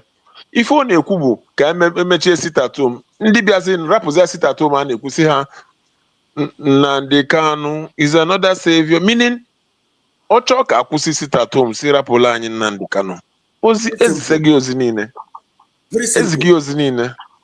Akọ atụọla ọmalụ atụọla ofeke nyafenye isi n'ọfịa. Nyanwa bụzi ofeke nyafenye isi n'ọfịa. Ọ ifele ka ọ bụ to him. Ifele na o nyechele iwu, the people abịa counter iwu ya. Counter ya to the fullest. Onye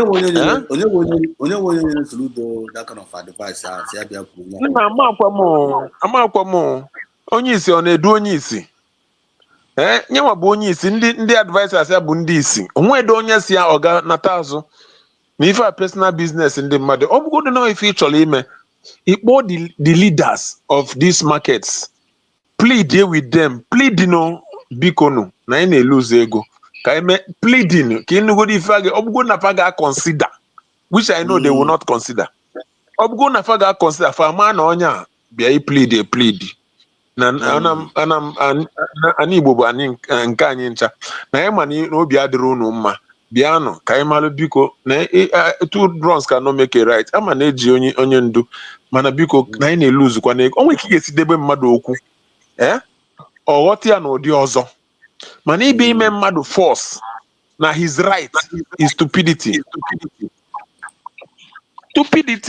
onye a mara ife God ọ bụna nwere my right ife m ga-emegodi this man ọ bụna m nọ na position mee ya 30 onye a mara ife ewu ka ọ bụ fool. Okay, now today now people put on street now they are Basil Soludo like kind of reminding him that no way fool and the man and Khalid another savior because they were protesting in their own house. Because when they come out, they will cheat them in protest. I say, "Can no la when to remind the Nigerian age our age." Then salute the Western na I'm an apostle protest. I know no name. Then how put us in the street to get another and was a protest. Protest in Afuta Nenga continue tomorrow, and I continue tomorrow.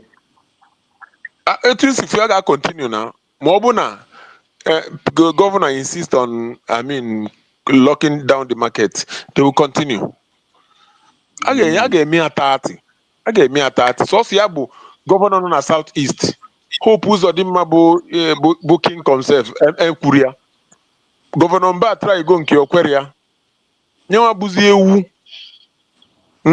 atụlụ ewu Hausa wee si na onye ga-emete nwe ngwa ka anyị na-ene na so salute dokita now and all confirm dokita now no more outside board all confirm dokita now no more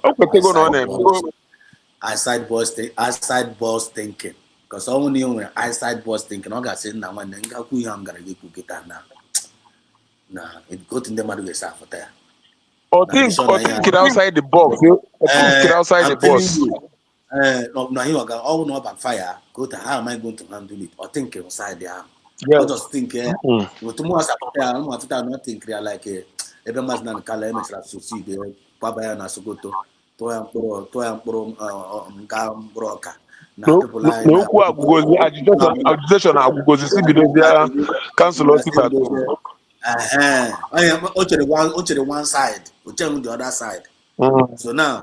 Our people now that we banner that was a measure commander that no one I need to be our leader. I wait to be Bumarang is here. So now I am into the music now. Goes in when it is like an off Homo Biafra in what the lesson learned. Homo Biafra. Okay, Homo Biafra. Like the message we have learned from the people and to the government. Can you hear the lesson now here? Yes. To the people. Message I learn bona na the people kakwesili nifa kwechiri. You understand? Come rain concern. How can you sit at home continues. Rapolona inandikano in Biafra we stand. That is simple message to the government. Okay. In Biafra we stand. Our leader, we hope and we believe in. Sit at home continues. No going back. That is the simple message to Soludo and to the federal government. Akpal nwago aka n'ọdụ nwago epete n'ụla. Anyị nọ na sit at home gba nkịtị. O jego kpa nwago aka n'ọdụ ha ekunite n'ụla. Ọ ife okwuru ife na-enye ndị bịa advice na-enye ndị Biafra. Hello? Advice na-enye anyị ma konde na arụpụzi onwe arụpụ. Advice na-enye anyị ndị Biafra isi ndị Biafra. Okay, advice na-enye ndị Biafra. Dịka mụnwa, ọ setikwa ana m adapụtakwa n'iru ọgụ. Na come sun come rain ka anyị kwule ebe anyị kwu ka anyị na-ekwu ife anyị na-ekwu. Na mụọ mere ọ n'afọ ọ ga-eme na nkwọ ebe anyị na-eje dịzi nso n'ebe anyị si abịa. Yotago let's keep at it. All these things na-eme bụ distraction na anyị erubegokwa n'ebe anyị na-eje. If any no onye ndu kwuru abịasịgo na mmezu, remaining one, he said Biafra must come. It must surely come. Ụwa niile na-etinye okwu ọnụ na. You know? Ofe asụbagokwa pụtụpụtụ nwebele oge arọtuo ya na. So ka anyị continue with what we are doing. Ka onye na-eme dị mma ya mebe. Onye ma nke ọ na-eme na-adịrọ mma na-akpụghachi aka klọk azụ ya wepụ aka. Before thunder agbagbuo onye anwa. Ghọtago? Advice m na-enye bụ biko nụ ka anyị jikọta ọnụ ofu ka anyị bụ. One ka anyị bụ ka anyị mebenụ nke ọbụla anyị ga-eme ga-adị mma. Na anyị elubeghị ebe anyị na-eje biko nụ dododo ka o wee dịla anyị ncha na mma. Sị m ya udo dịrị unu ncha biko. So, but before my happen, you know, it's a very, very wonderful message to have this my special brother in my midst. Onya is both you know, okay. You very friend of mine, Jonathan, David and Jonathan. So much love him. So we have a privilege. I don't know that chance. We have a privilege to be here tonight. So before my Abacha, the government now, this so-called illegitimate government of Usoludo, right there. Yeah, information today now, na can I give me preachy? Like kind of he feel bro. He feel no on agreement, like kind of seeing the actions of the people. He feel no one when that one next move here. Onwere ihe o nwere ike ime arụmanụ ka ọ bụ. Onwere that is aka gbajisiri ya. Ọ bụrụ ife o mere expect ka the people mere ya. So kedu ife ọ ga-atụ? Nye dị ekpudi iru n'aja ala gbagbuo ya. Onwere ihe o nwere ike ime. Ka ọ ga-eme nke o mere eme gịnị ka emere ya? Job ya kọrọ into completely.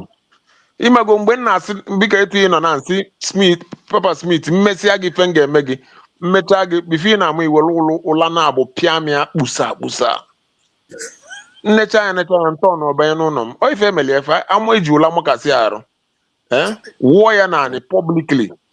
The whole other governors na South East ga na-achịzi ọchị ihe anyị na-eme nwere gị nwa na-achị ime ya onye ka ị bụ a whole kingdom Hope Uzodimma kingdom emenwuru ya ọbịa bụrụ anụmanụ a na-amarọ ma ọ gay na-ezuzugharị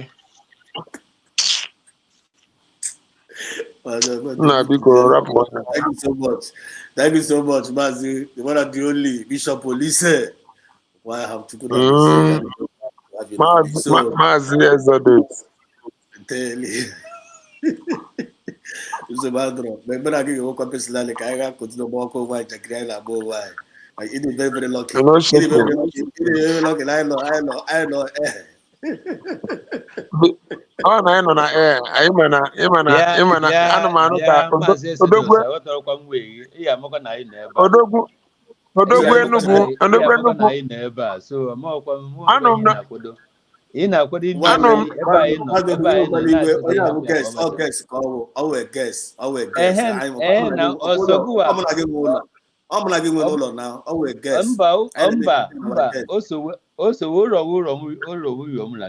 ihe m chọrọ ịgwa ahụ na imeche ya welcome hapụkwa na anyị ka anyị kene ya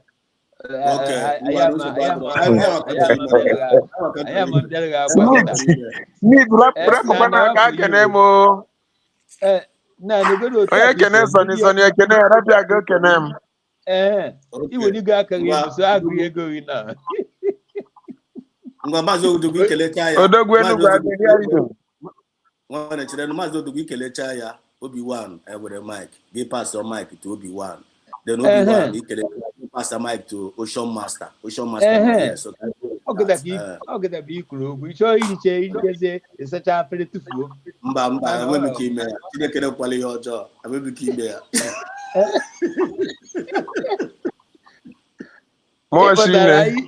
ịghọtara anyị a whole bishop ịmakwa ihe bishop nọ n'etiti anyị a USB bishop a blessing to us and ọbịakwa echem nọ bishop ndị the other room ọbịakwa kwuo okwu like bishop anu ya Rocky Odogwu Enugu gosi m na bishop nke ewu a na-asị ka eme mana ihe m dị Maazị Odogwu bishop nke ya wụ a na-afụ dimkpa Anafu ogbogu imi. Anafu ogbogu imi ya ọ ya ka m chọrọ ikwu. Bishọp nke ya wuo nke na-asị nekwe ebe o si gbara ọsọ pụọ. Mba, bishọp nke nchọpụta na bụ n'ebe a ka eyi dike bụrụ na ebe a ka nwoke ọ da akụja akụja.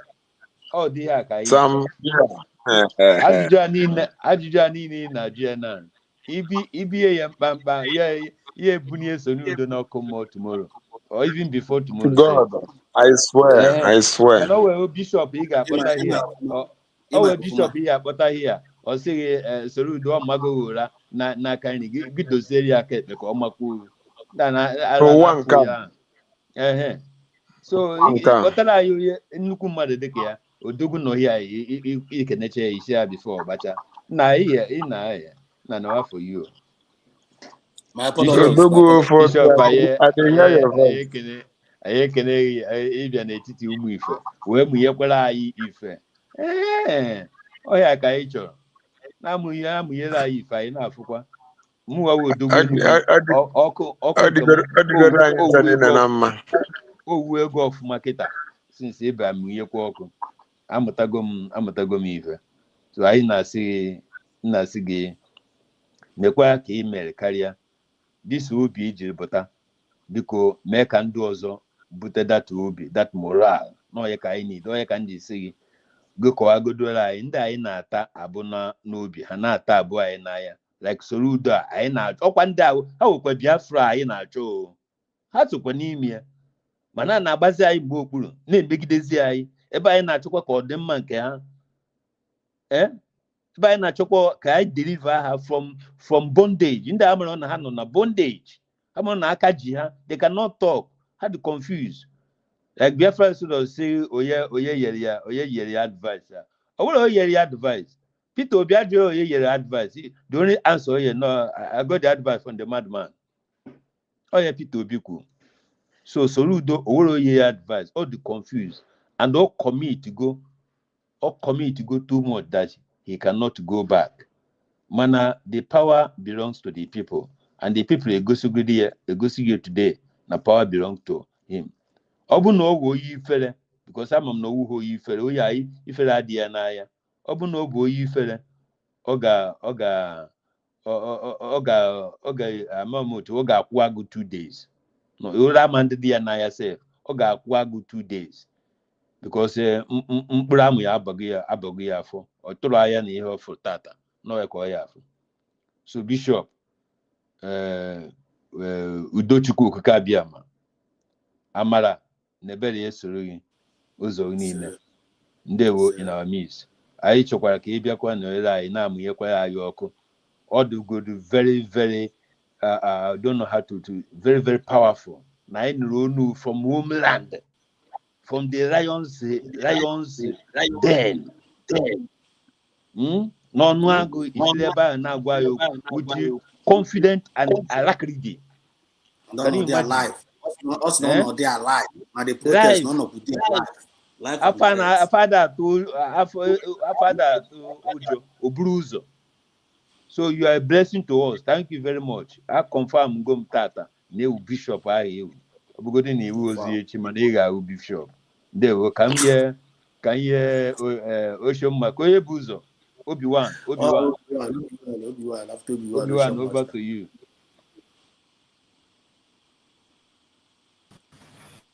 Good evening, all.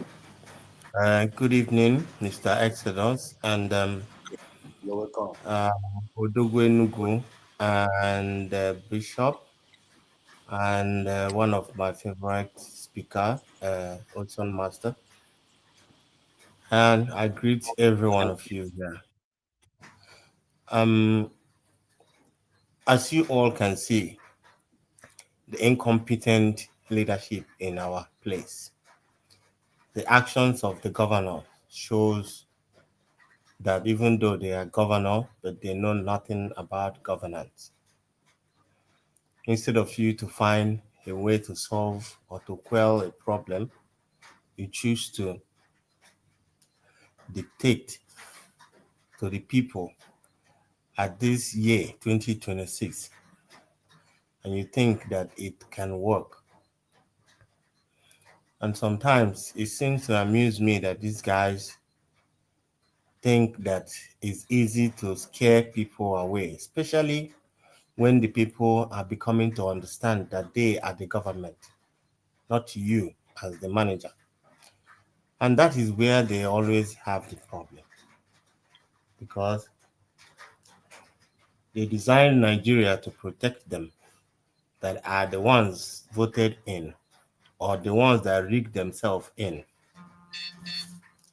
They designed the country to protect them, and that's why you see you see them every little thing. They bring out the military, the police, the forces to go after the people. If you are not scared, why are you enforcing that? Why can't you make a speech and everybody will obey it? If you think that you are the one that says everything, that you are the governor, I believe that it's easy for you to tell people what you want and they will follow you. There's only one governor that can be able to do that as of now, at least. Imeso ndị na-achị former, they will support you in every angle that you're coming from. So Ludo as a governor have showed that he is not capable to lead.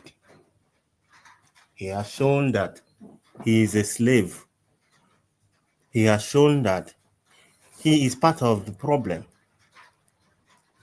He has shown that he is trying to cause insecurity in an already peaceful place, because when you look at the way Southeast is now, in as much as the level I know of militarization of our place, we still try to manage it so that we can be able to live. But Soludo chose to be relevant. But for me, this is my own opinion. It might be a pattern, but the thing there is I'm still watching because I can't conclude, but depending on as the day goes by, the action that takes place, then I can make a conclusion. It might be a pattern of a great thing to happen. Because in Aya, we haven't protested for a long time. The protest that Ndibo, the Southeast, has been doing since for years, is the sit at home. So Ludo might not be aware of the pattern, because when the pattern you want to use you won't know. You got for a professor, make a mum. You got for somebody you expect to behave like this or may otherwise, just for the pattern to be able to click. And which pattern am I talking about? Mgbe imegideziri ihe meruo ihe that ịchọzi na-arụzi mmadụ ihe o ji eri nri, when the people realizes that they have no other option, that is what you call when you push people to the wall, they react. In as much as that we know that, or we have realized now that all those things Soludo has been saying about meeting the federal government to releasing Nnamdi Kanu, we have actually realized that all of them are lies. Because I don't see the reason why you tell us that you are looking for political situation and the people decided to start fighting from their own angle, which is sitting at home. You still went there, you want to destroy their effort towards the same goal which you are saying that you are going for. That is a lie. If you are really in support of Nnamdi Kanu to be released, the first thing you should do is to support the sit at home. You are crying that on Monday that Anambra may lose ego, and that is why you choose to do that. So what happens within this week that you say you close the market down? If it doesn't open on Monday again, what happened to the next week? And I heard when you said that you don't mind closing main market for a whole year. You are fighting for one day that causes problem in Anambra economy. Yet you choose that you can even shut it for 1 year. Who are you deceiving? Who could see that your heart is so evil? You're not fighting for the people. You just want to be relevant. You know, why I talk about pattern is that it seems like it has been long overdue that the people have been keeping quiet to remind the governors of the Southeast who own Southeast. We do hear kepu sometimes that it is the leaders of the Southeast that does not want Nnamdi Kanu to come out. We hear that, but he who lives in a glass house does not throw stone. Ndị be anyị ka dị concentrated na-echu ego. Think something kind of occupy her that they have not remembered the needful to be done until decide he had that thing, which is what Soludo tried today. He really played a dangerous game. I just hope that na tomorrow Ojemepe ahịa, because you get onwere mgbe ọ ga-eru, people will resort to, okay, since you don't want me to eat, then you will not eat too. I thank God for the fact that we're running on each other soon at the protest that is available here. And I'm saying, I wish, even if it's the government of USB or the people on ground, should decide. That's why I say it depends on how long he chooses to go on this thing, because it is time to show who we are as well. If you close on a main market that I will not trade, I think the best thing is to go and close your own government house too. I swear. Lock every government parastatus down. I don't know who gave you the right that you will come to my shop that I pay for. I pay you guys VAT. Sorry, I'm repeating myself. Can someone mute themselves, please? You did not assist me since I was born as a citizen of Nigeria. You don't give me monthly alawi. If I go to hospital, I pay for my health. If I buy car, I buy cash. Onwe ka ọkụ si wee gbaa shop m, ọkwa mmụọ m mebirikwa n'isi. You don't contribute anything in my well-being as a government. Shame is a very, very shameful thing to all these people that somebody like Soludo, after knowing that the people have been struggling on their own to survive without the assistance of the government, and yet you choose to use your power that you only grabbed for 4 years or in extension to 8 years to dictate when I put food on my table and when I'm not. I will not put food on my table. Government house honor Okwego State Koneli. Onwe shop. Onwere ebe ọ na-ele tomato. Ọkwa taxpayers money ka eji akwụ ya ụgwọ ọnwa. Ọkwa tax shop ahụ na mmepe zụta nwa obere. Shop ahụ mepere onwe m ahịa ka m bịakwa nwekwa na ya wepụta tax wee jee nye gọọmenti ọ wee kwụọ Soludo ụgwọ. Soludo launch ụlọ kunye one day. He will come to me and tell me whether I have to open shop or I don't have to open the shop. Oh, kwa ka ọ dị. Ndị be anyị suppose by now ịdị serious, mana ka anyị na-eche, ka anyị na-ene anya ka mara how serious ọ dị. Because why I'm saying this thing is that ihe mere na Nigeria cannot do revolution in Nigeria is because nobody have any reason to fight to liberate Nigeria. Nobody have a reason to be able to die for Nigeria as a country. Soludo should understand that Biafra land is different. We all have a reason to shut down government house. We all have a reason to say no to bad government. We all have a reason to lay down our life for a better country, for ourselves and for our kids.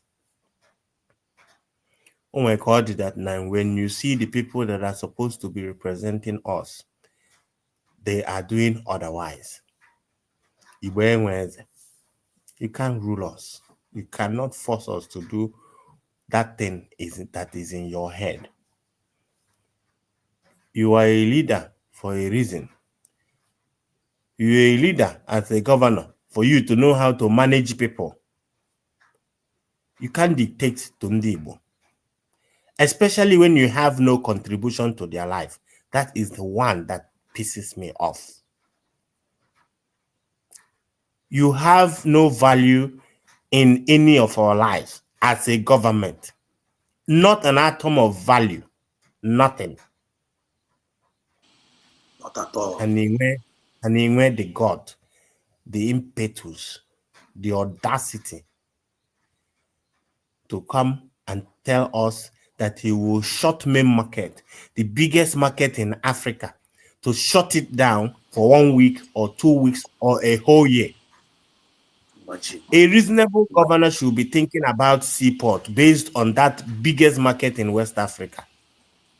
A reasonable government should be talking about building factory instead of putting the buy in China. That is what a reasonable governor should be thinking of. A reasonable governor should be thinking of going to Abuja to tell the federal government that sit at home in the buy may not come because of Nnamdi Kanu any life imprisonment while Ane release the terrorists. That is what a reasonable governor should be doing. A reasonable governor should be thinking about the welfare of the people that he governs.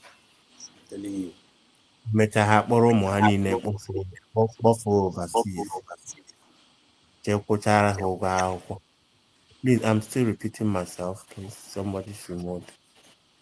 Then you come back here to order imakasi nweta ego ha bịanara gị loan.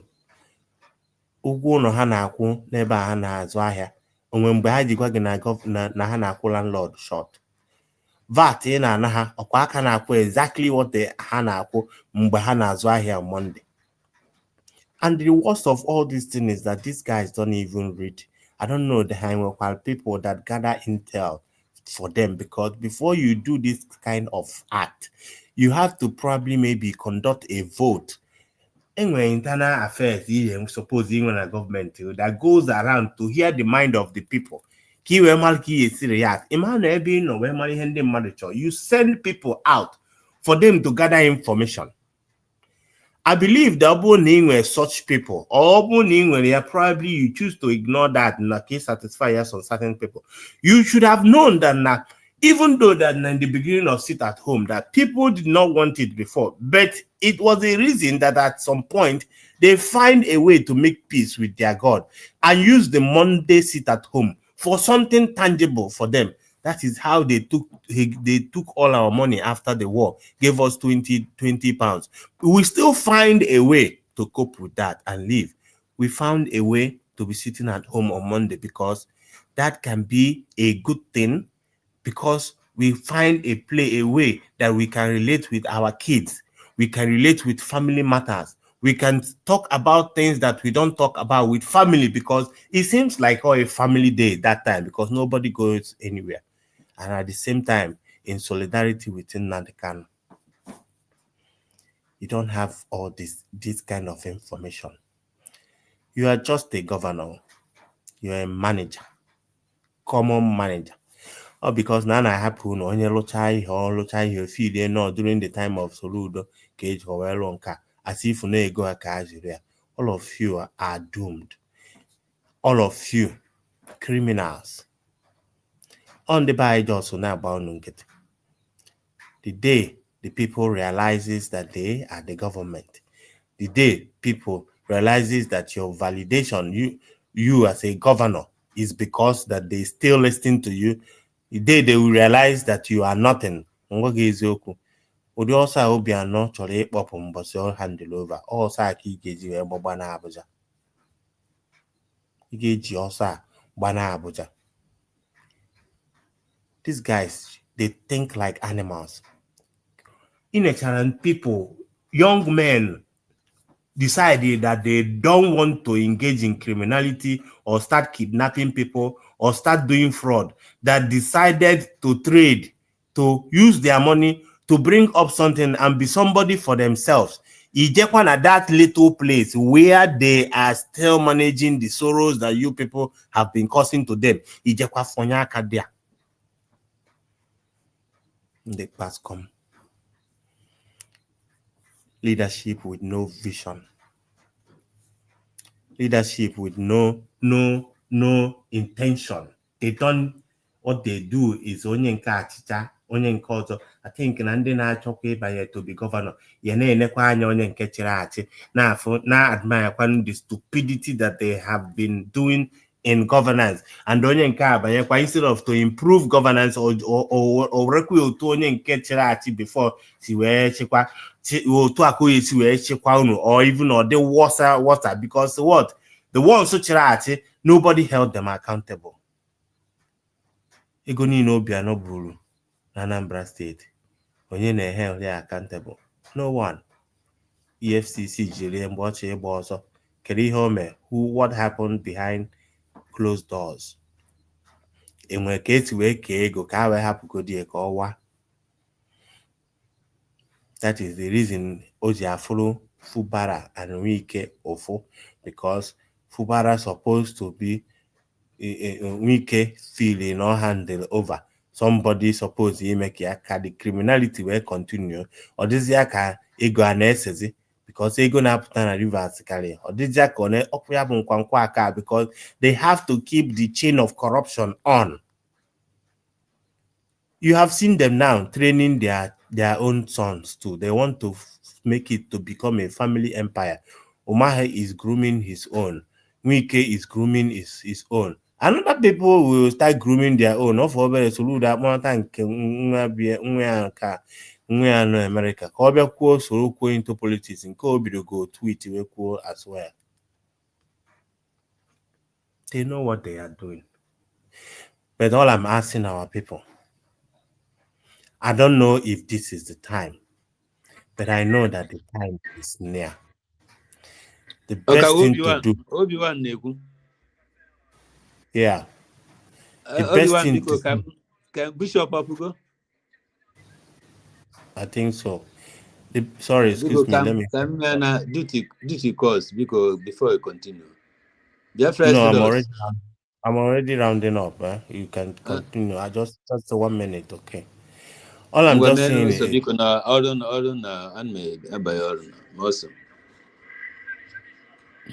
I forgot to come in. But anyway, you can continue. It's fine. No, we're just coming soon. GC and Biafra Studios. Oye na-achụ ga-ada, oye na-achụkwanụ ga-ada. Enigwe ga-emegide, ana ga-emegide. Ọkụ mmụọ Amadioha, Ekwensu Igbo ji eje ọgụ. Ndị mbụ na ndị egede, ndị nze na ọzọ, ụmụada na ụmụ ọkpụ, ha ncha niile ga-emegide. Onye ọbụla si na ọ gaghị adịrị gị na mma. Ndewo. Obi-Wan, take mic again. Thank you very much. See you. Thank you so much. Only you and God out for my God. God bless you, you and God. Also, we want to conclude. Okay. We pass over to Mas Ocean Master. Okay, just hold on. Just one last thing. I'm saying that if our government can do this, or the people, the best thing, or if this thing continues, the best thing to do, because I don't expect based on what DPM said yesterday about the elite squad and others, I wasn't expecting anybody opening fire in front of people on the ground, because we want these people to leave, because they might take the advantage of shooting and maybe stray bullet touching somebody away home.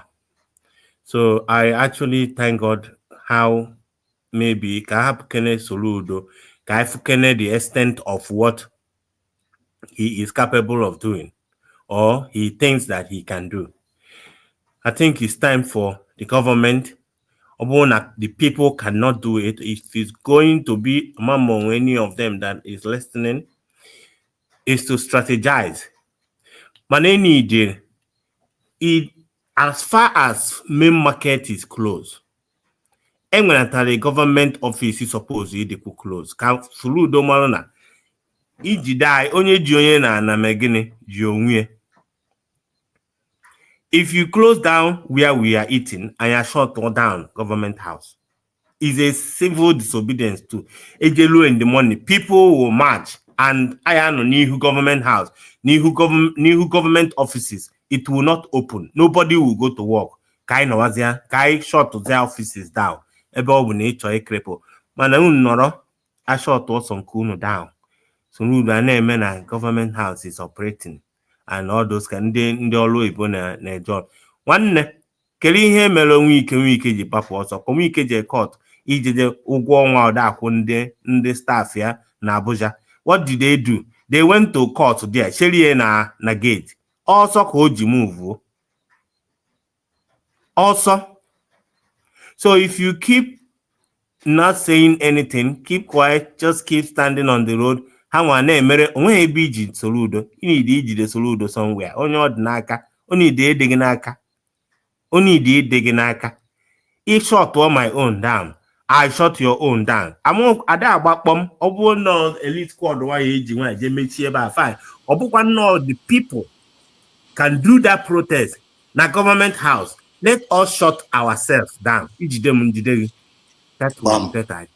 Thank you very much. Bam. Confirm. Straight up. Thank you so much, Obi-Wan. Ocean Master, please, can you grab the mic? The woman's Exodus. They were in is a wonderful one. I greet every speaker this evening on this platform.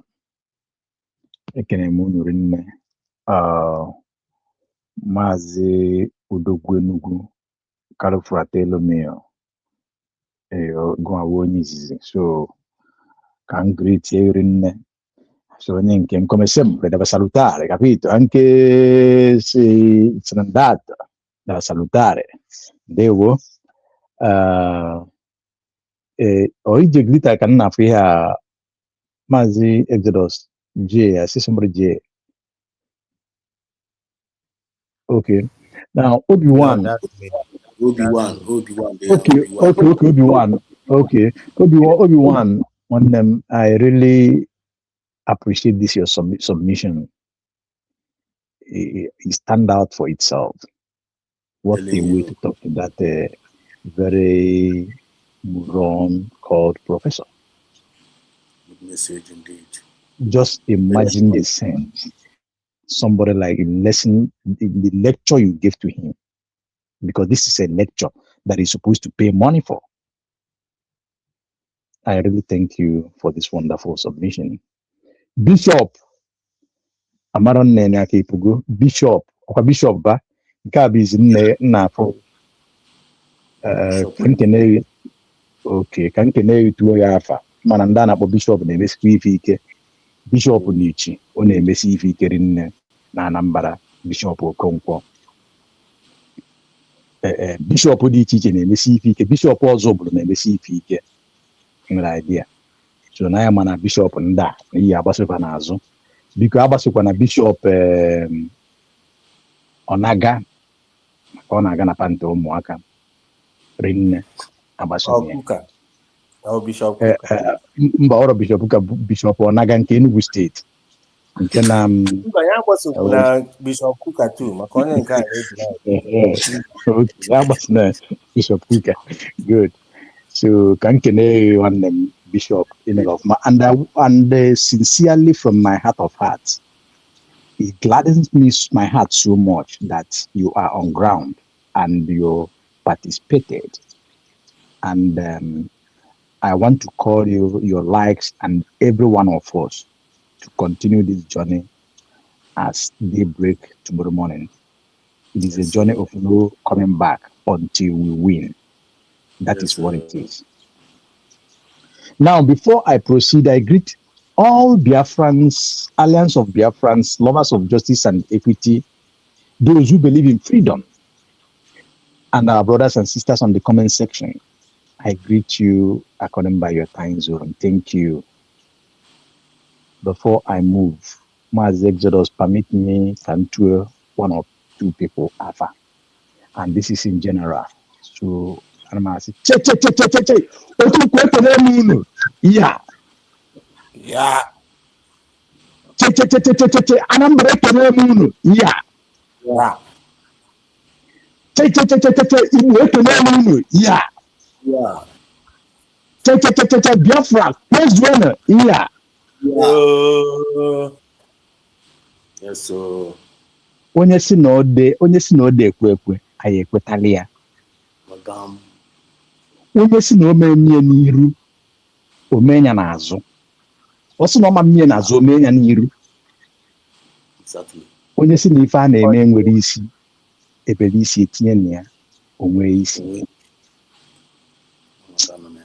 In fact, I am so joyous. I feel so joy in me on what happens today. It is a sign. It is a sign that people can really stand up and take their right. We, the people of color, we are very courageous. If you're the Malam Igbo na courageous, Igbo stand out. I want to say this before I proceed. Ndị Igbo, ndị Anambra, Igbo niile, Biafra niile. What is this? What is this? It's a question. Biafrans, ndị Igbo niile, in Lagos, we have been killed in numbers. Our means of livelihood, businesses, finances have been attacked, destroyed. Our properties taken off from us, destroyed them.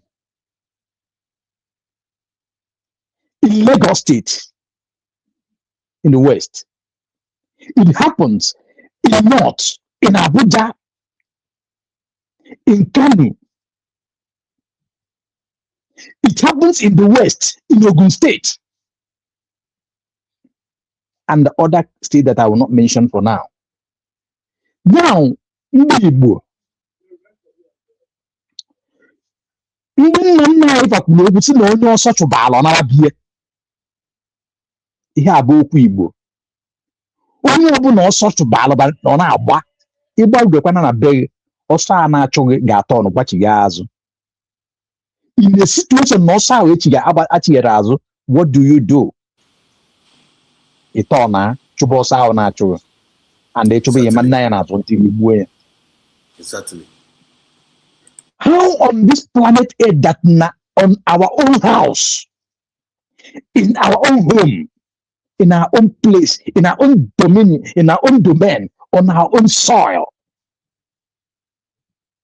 a man who did not even win the election in Anambra State, the shenanigan election, the Shambolian election that they pretended to have, a man who have, I think, I don't know if it is up to 1 million votes or 2 million votes. He rigged himself. We all saw how he buy money, how he buy vote, how he see that any word that give him vote of winning, that he will give them either 5 million or so on open camera. Today, Soludo Wamba from Iswafia comes to disgrace himself, come to mandate Anambra. Who born her and who born the father that born Soludo? It's not an insult. It's a call. This is a time to talk to him.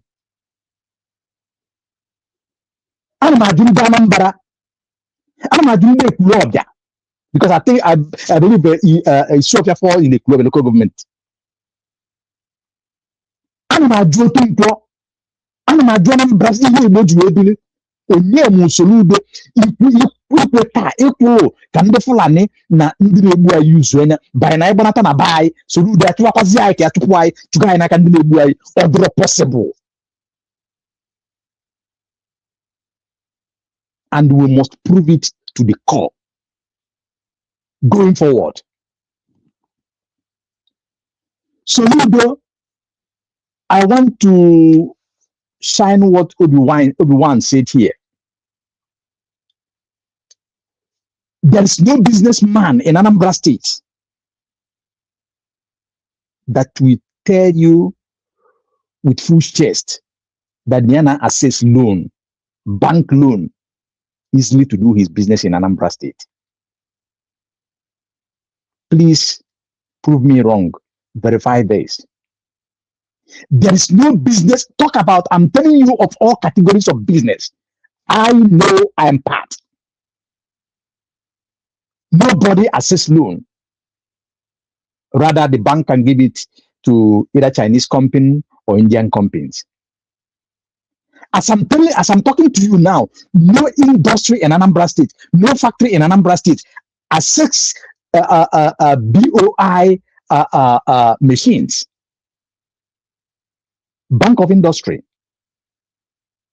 How many people did Bank of Industry render any help to in Anambra State?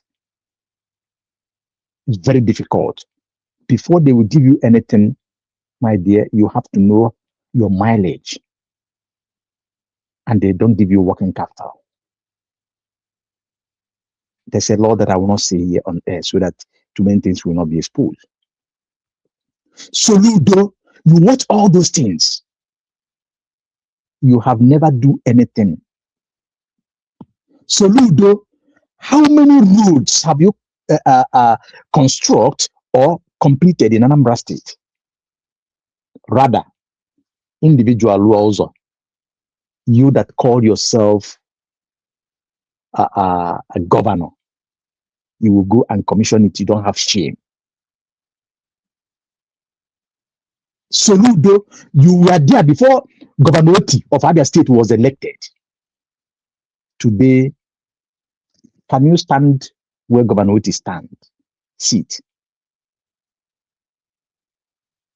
Serious governors are not talking. And you that one for you comes to vomit. But thank God that na utunko verified you up utunko. I am proudly Mwotu. Otunko unuaka. I am proudly Mwotu. Now, I want to use this opportunity to call our people, everybody in Anambra State, by extension in all states in the southeast, south as well, the Biafrans, interland and mainland. It is a time because and maybe they have discussed. I choose Anambra State to be a testing ground. Our response today, we tell them either they will continue or they will call it off and never said anything like that again. So I want to call on the chairman of Memmarket Onitsha, Utunko. Please go and check the history, right from when Omata was formed,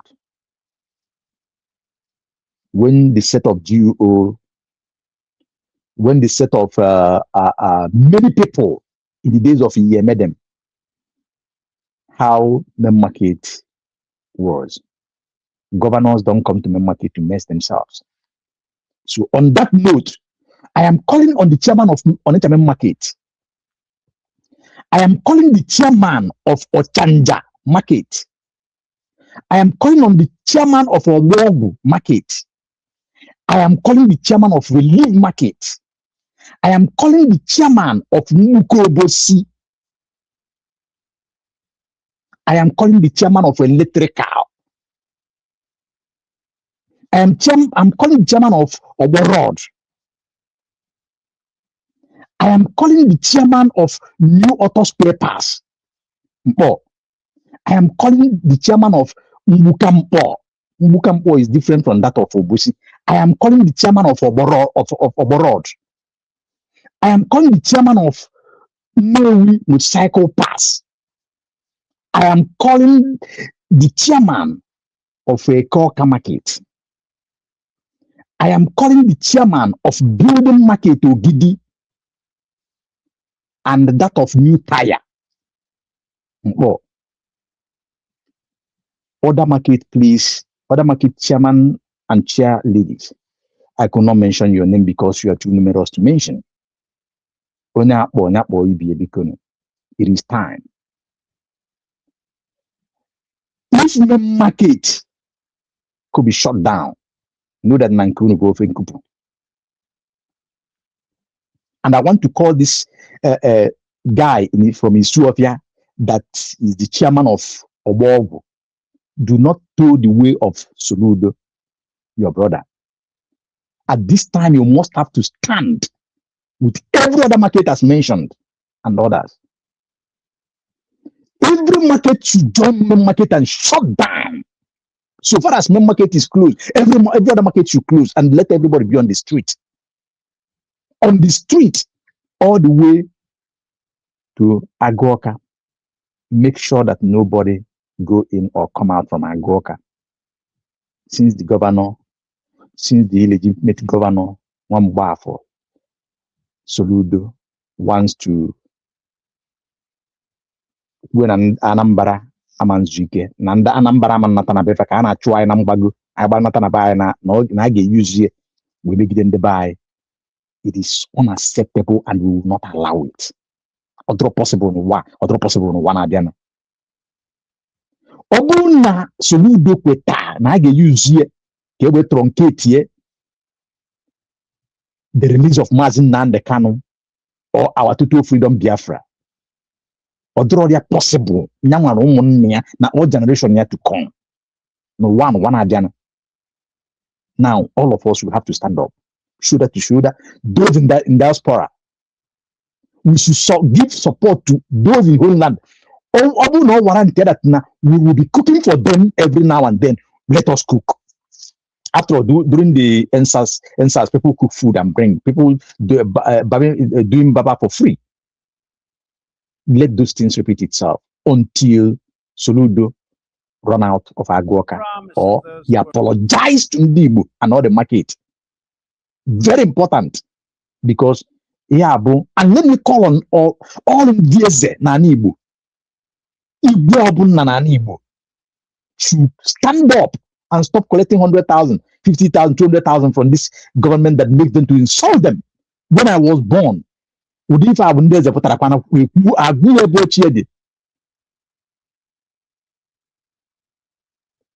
us stand shoulder to shoulder and tell them that governance by when they not governor the madam na governor ada kuba mad governor ada kubora or na kuba governor, so to say. So it is time going forward. It must take place until ujukwalonu ojeri jinede yondi Igbo we no dey farm amazing because na nyama Soludo akparinya na Abuja. Mazi Simon Ekpa shout and cried over it, over the injustice. Go Square, Abuja, immediately in the days of inauguration of the man in Yoruba land, that is a Tinubu. Achupuya, even the governors in Dozono, even the northern governor and the western governors no. Achuji and look common people no. So common, nobody is common, but I'm using their terminology. So in the buy at this time, I got win. Let me leave it as at this. our government, led by Dr. Ngozi Orabeze, addressed Ndibo, addressed Biafrans yesterday. She have given an instruction, and we must have to adhere to that instruction. Though our brother one said something about the USB Army, they are well professional. We have seen how they are being trained on international standard. They cannot go haywire like that of the zoo, but they will handle their situation professionally, just like all the commanders and generals announced yesterday. And I want to thank DPM Dr. Ngozi Orabeze for being on top of the situation, for speaking in the manner that she spoke yesterday, in the manner she addressed Biafrans and the world yesterday. And I believe that she's still working, bringing what is happening in Anambra State to the awareness of international, because we know that very soon this Nigerian zoo military will begin to do what we know them for, by trying to buy. But at this time, will never be like before. Thank you, Mazi Exodus. Thank you, my fellow Biafrans, my fellow Igbo people, my fellow Umotu. Kaijisi ike. Onye ije ada ejedebe ma bụ n'olu ebe ọ na-eje. And ka m tụwalụ nwa Mgbafọ obere ime olu nne ya kọwarịa na nne ya ma nkọwarị ya enu, nne ya bụ Mgbafọ ama nkọwarị ime. Ọ ifele ka ọ bụ na ọ na-aza nwa Mgbafọ ebe ka nne ya nọ, for you to show you the kind of person that he is. In the Igbo cosmology, you bear your father's name. Now, Mwambafo is not Abu Charek, it's not Abu Chukuma. Whatever you call your name.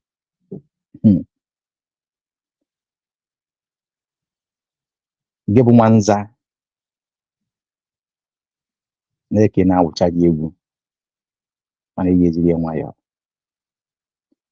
Soludo. Ọ na-abụ nwata rie owu uberibe anụ ebere ya. Soludo ite si na-esu esigo mbirimbi. Ite ọbụla si esu esigo mbirimbi. Ịma ihe a na-akpọ mbirimbi. Soludo ọkambu adị ebu ana. Mana ọ bụ na ọ karịa gị n'isi, ọrụ agwa ajụbụ gị ana.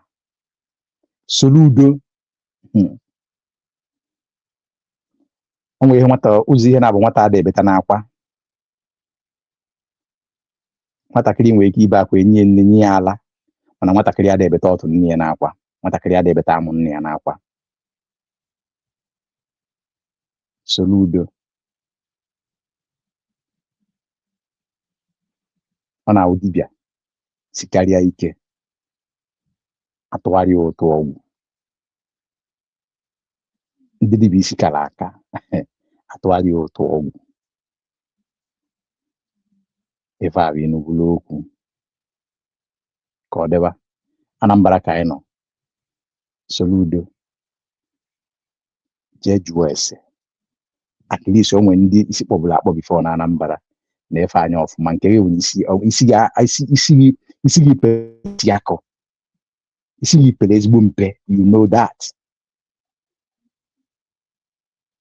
Mana ọ bụzịkwa na ọ bụzi na iberi igwe n'isi ka agha aka, you continue what you're doing. Ndị Anambra, ndị Igbo ya agwachaghị ala na ndị be anyị nwere ọgbọnọ eji n'ọkpụkpụ. Ndị be anyị maka isi ekwe ndị ugwu ọrụ ọgọdọ, ọ dịba mma n'okwu. Maazị Exodus, I thank you, everyone. I thank you. Other people, Madam Bishop Batakwa, I can end the Kuchus. It's like I saw you here. Greetings. Thank you very much. I hit my mic. All right. Thank you so much, man, Joshua. Thank you so much for all you do. Thank you for your submission. And our sister, Madam Origin, is here. Please, can you grab the mic? And please, we are rounding up. Remember, we have a joint program tonight. So they're already waiting for me. So people are joining. Remember, we have a joint program, the independent medias. Everybody's expected to come there after this particular program. They are already joining. So after the submission of Madam Origin, we'll now close off this particular program and join into the next program. So thank you so much, Madam Origin, for joining tonight. The mic is yours. Yeah, just play the clip on the listener. It's just I don't have a lot to say. It's just a comparison. Okay. In the United States Constitution is its first three beautiful words. They are, we the people. Generations of Americans have sacrificed to maintain the promise of those words, the promise of our country and of our great history. In America, the people govern, the people rule, and the people are sovereign. I was elected not to take power, but to give power to the American people where it belongs.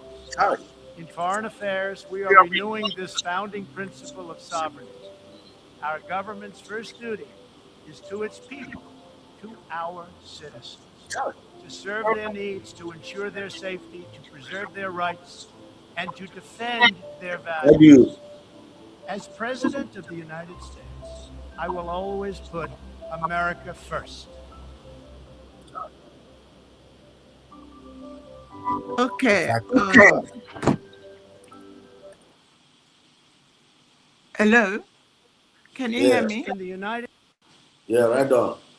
Okay. Right on now.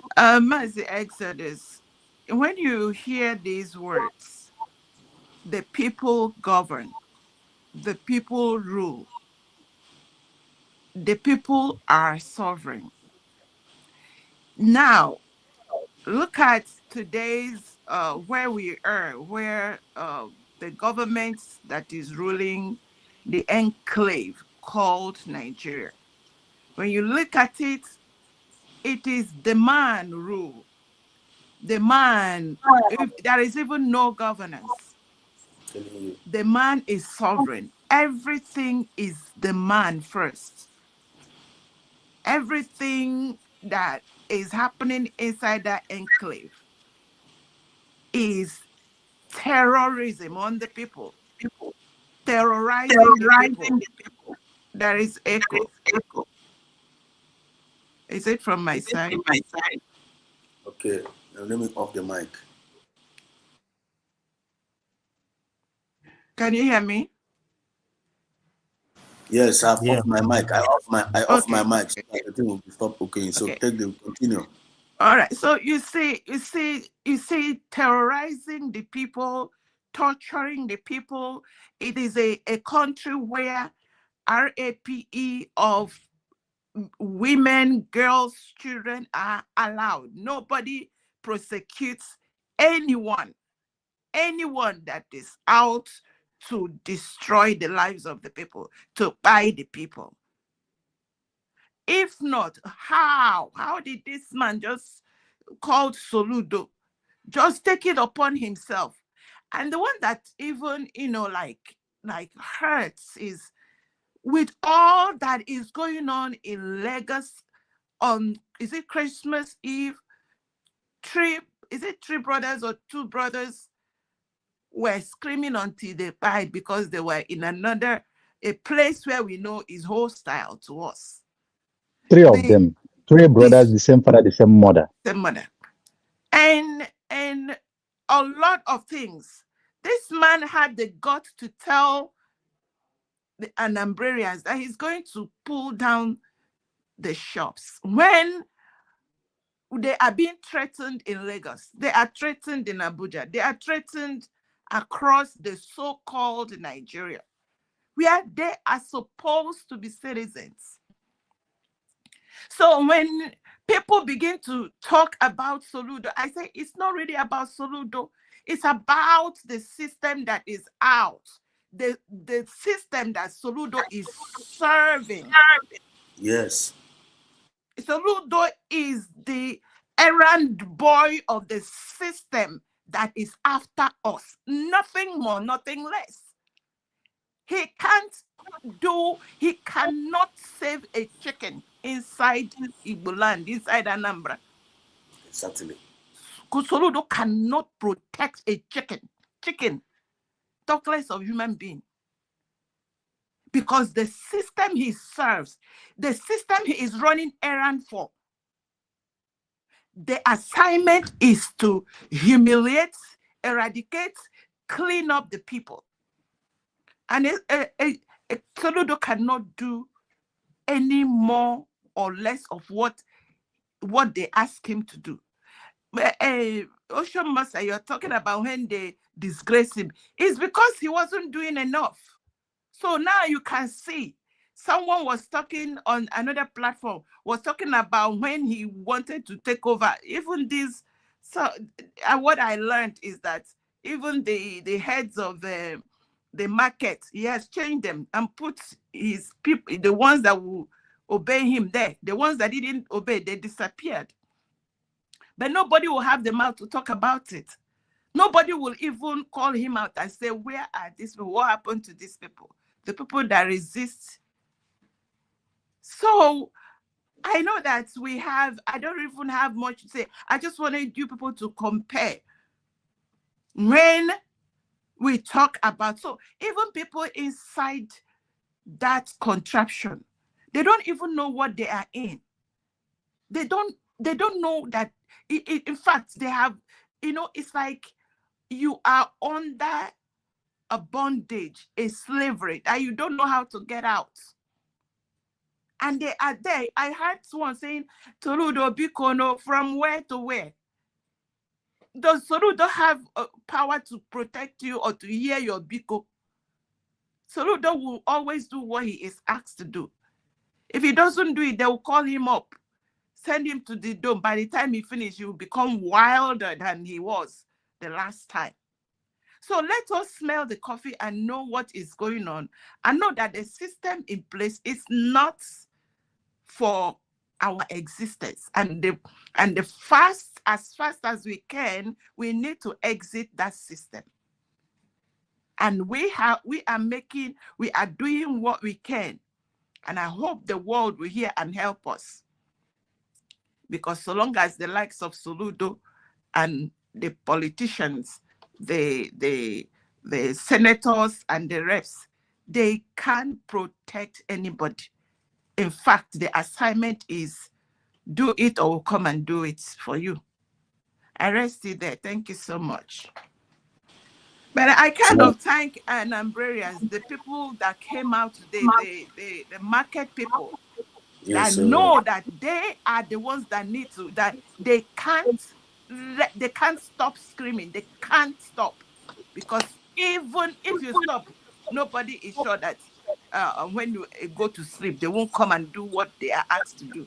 So everybody needs to run out and keep screaming until we get our freedom out of an enclave that is out to eliminate and wipe. That's what they were asked to do. I rest it there. Thank you. Thank you so much, the one and the only Madam Origin, one of our Deborahs of our time. Thank you so much in all that you do.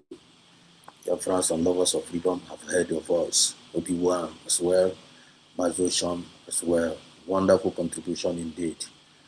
I want to use this opportunity to thank each and every one of you that have been part of this program tonight. Thank you all.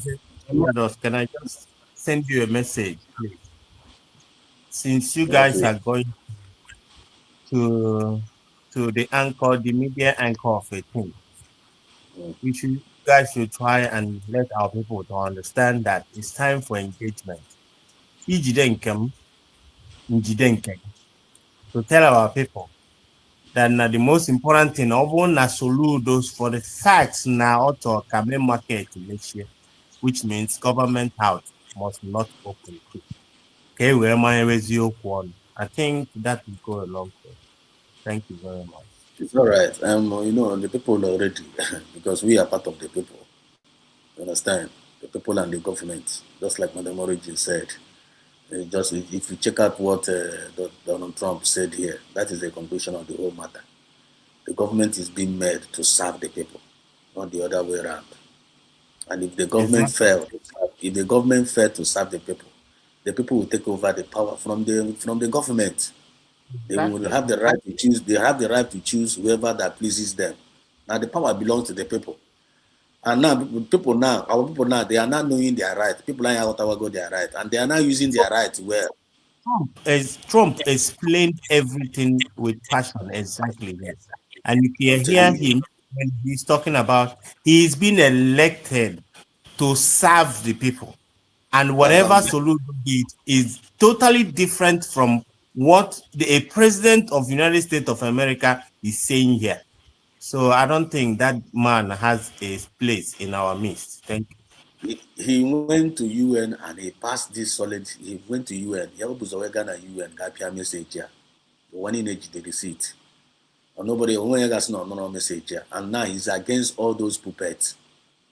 Trump regime is against every puppet in the world. UK government together with the power the senior prefect of the puppets kind of Fulani Caliphate. The Kotawara in Nigeria.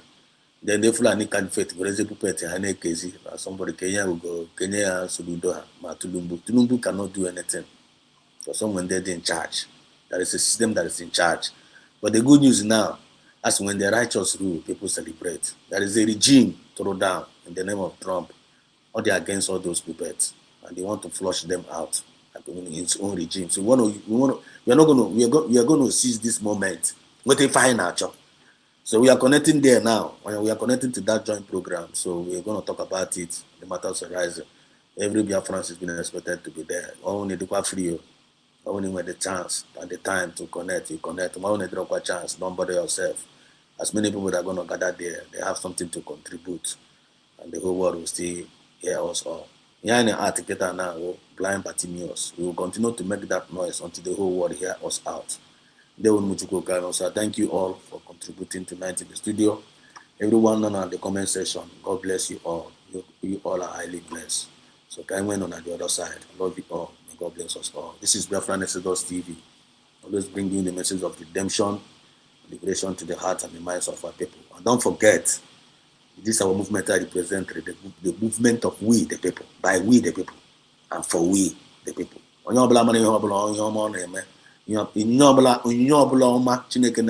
Every God's giving gift given to you, bring it on for the development of this our new nation.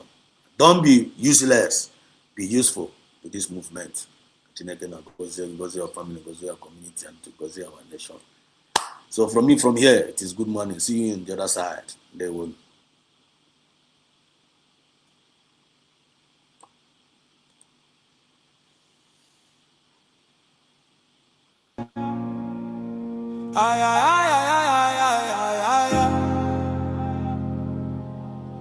Stealing in the name of taxation.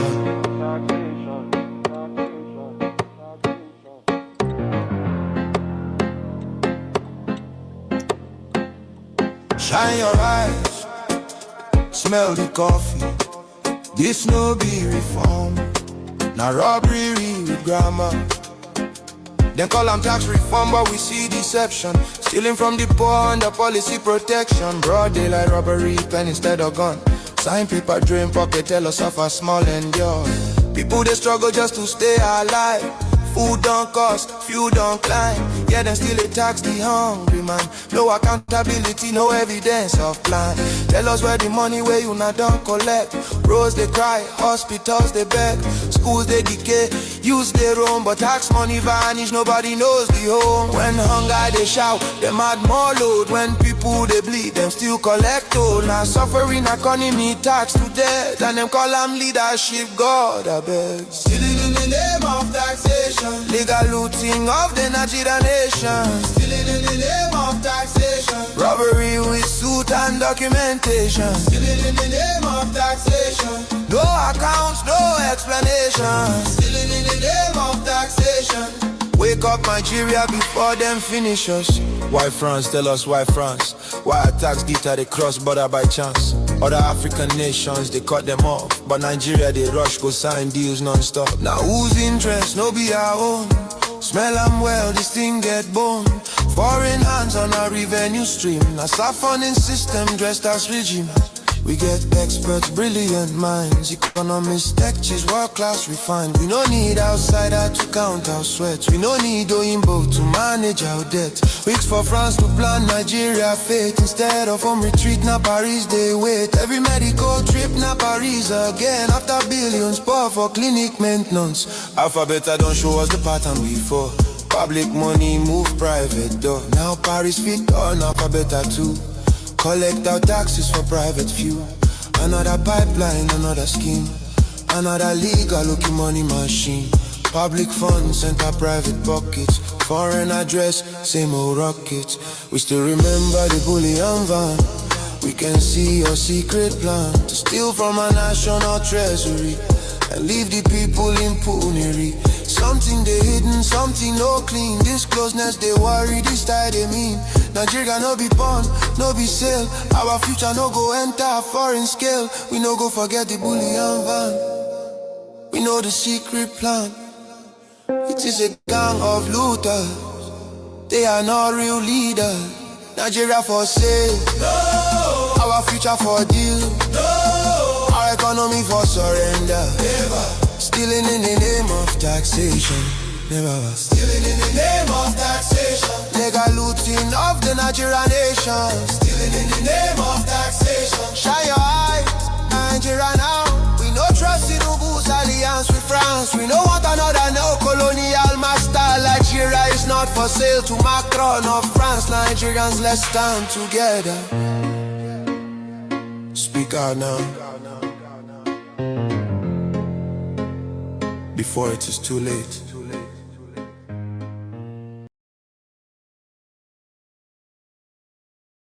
For the people, the kingdom of God here on earth had to go down, and the government of this world shall be upon the shoulder of USB.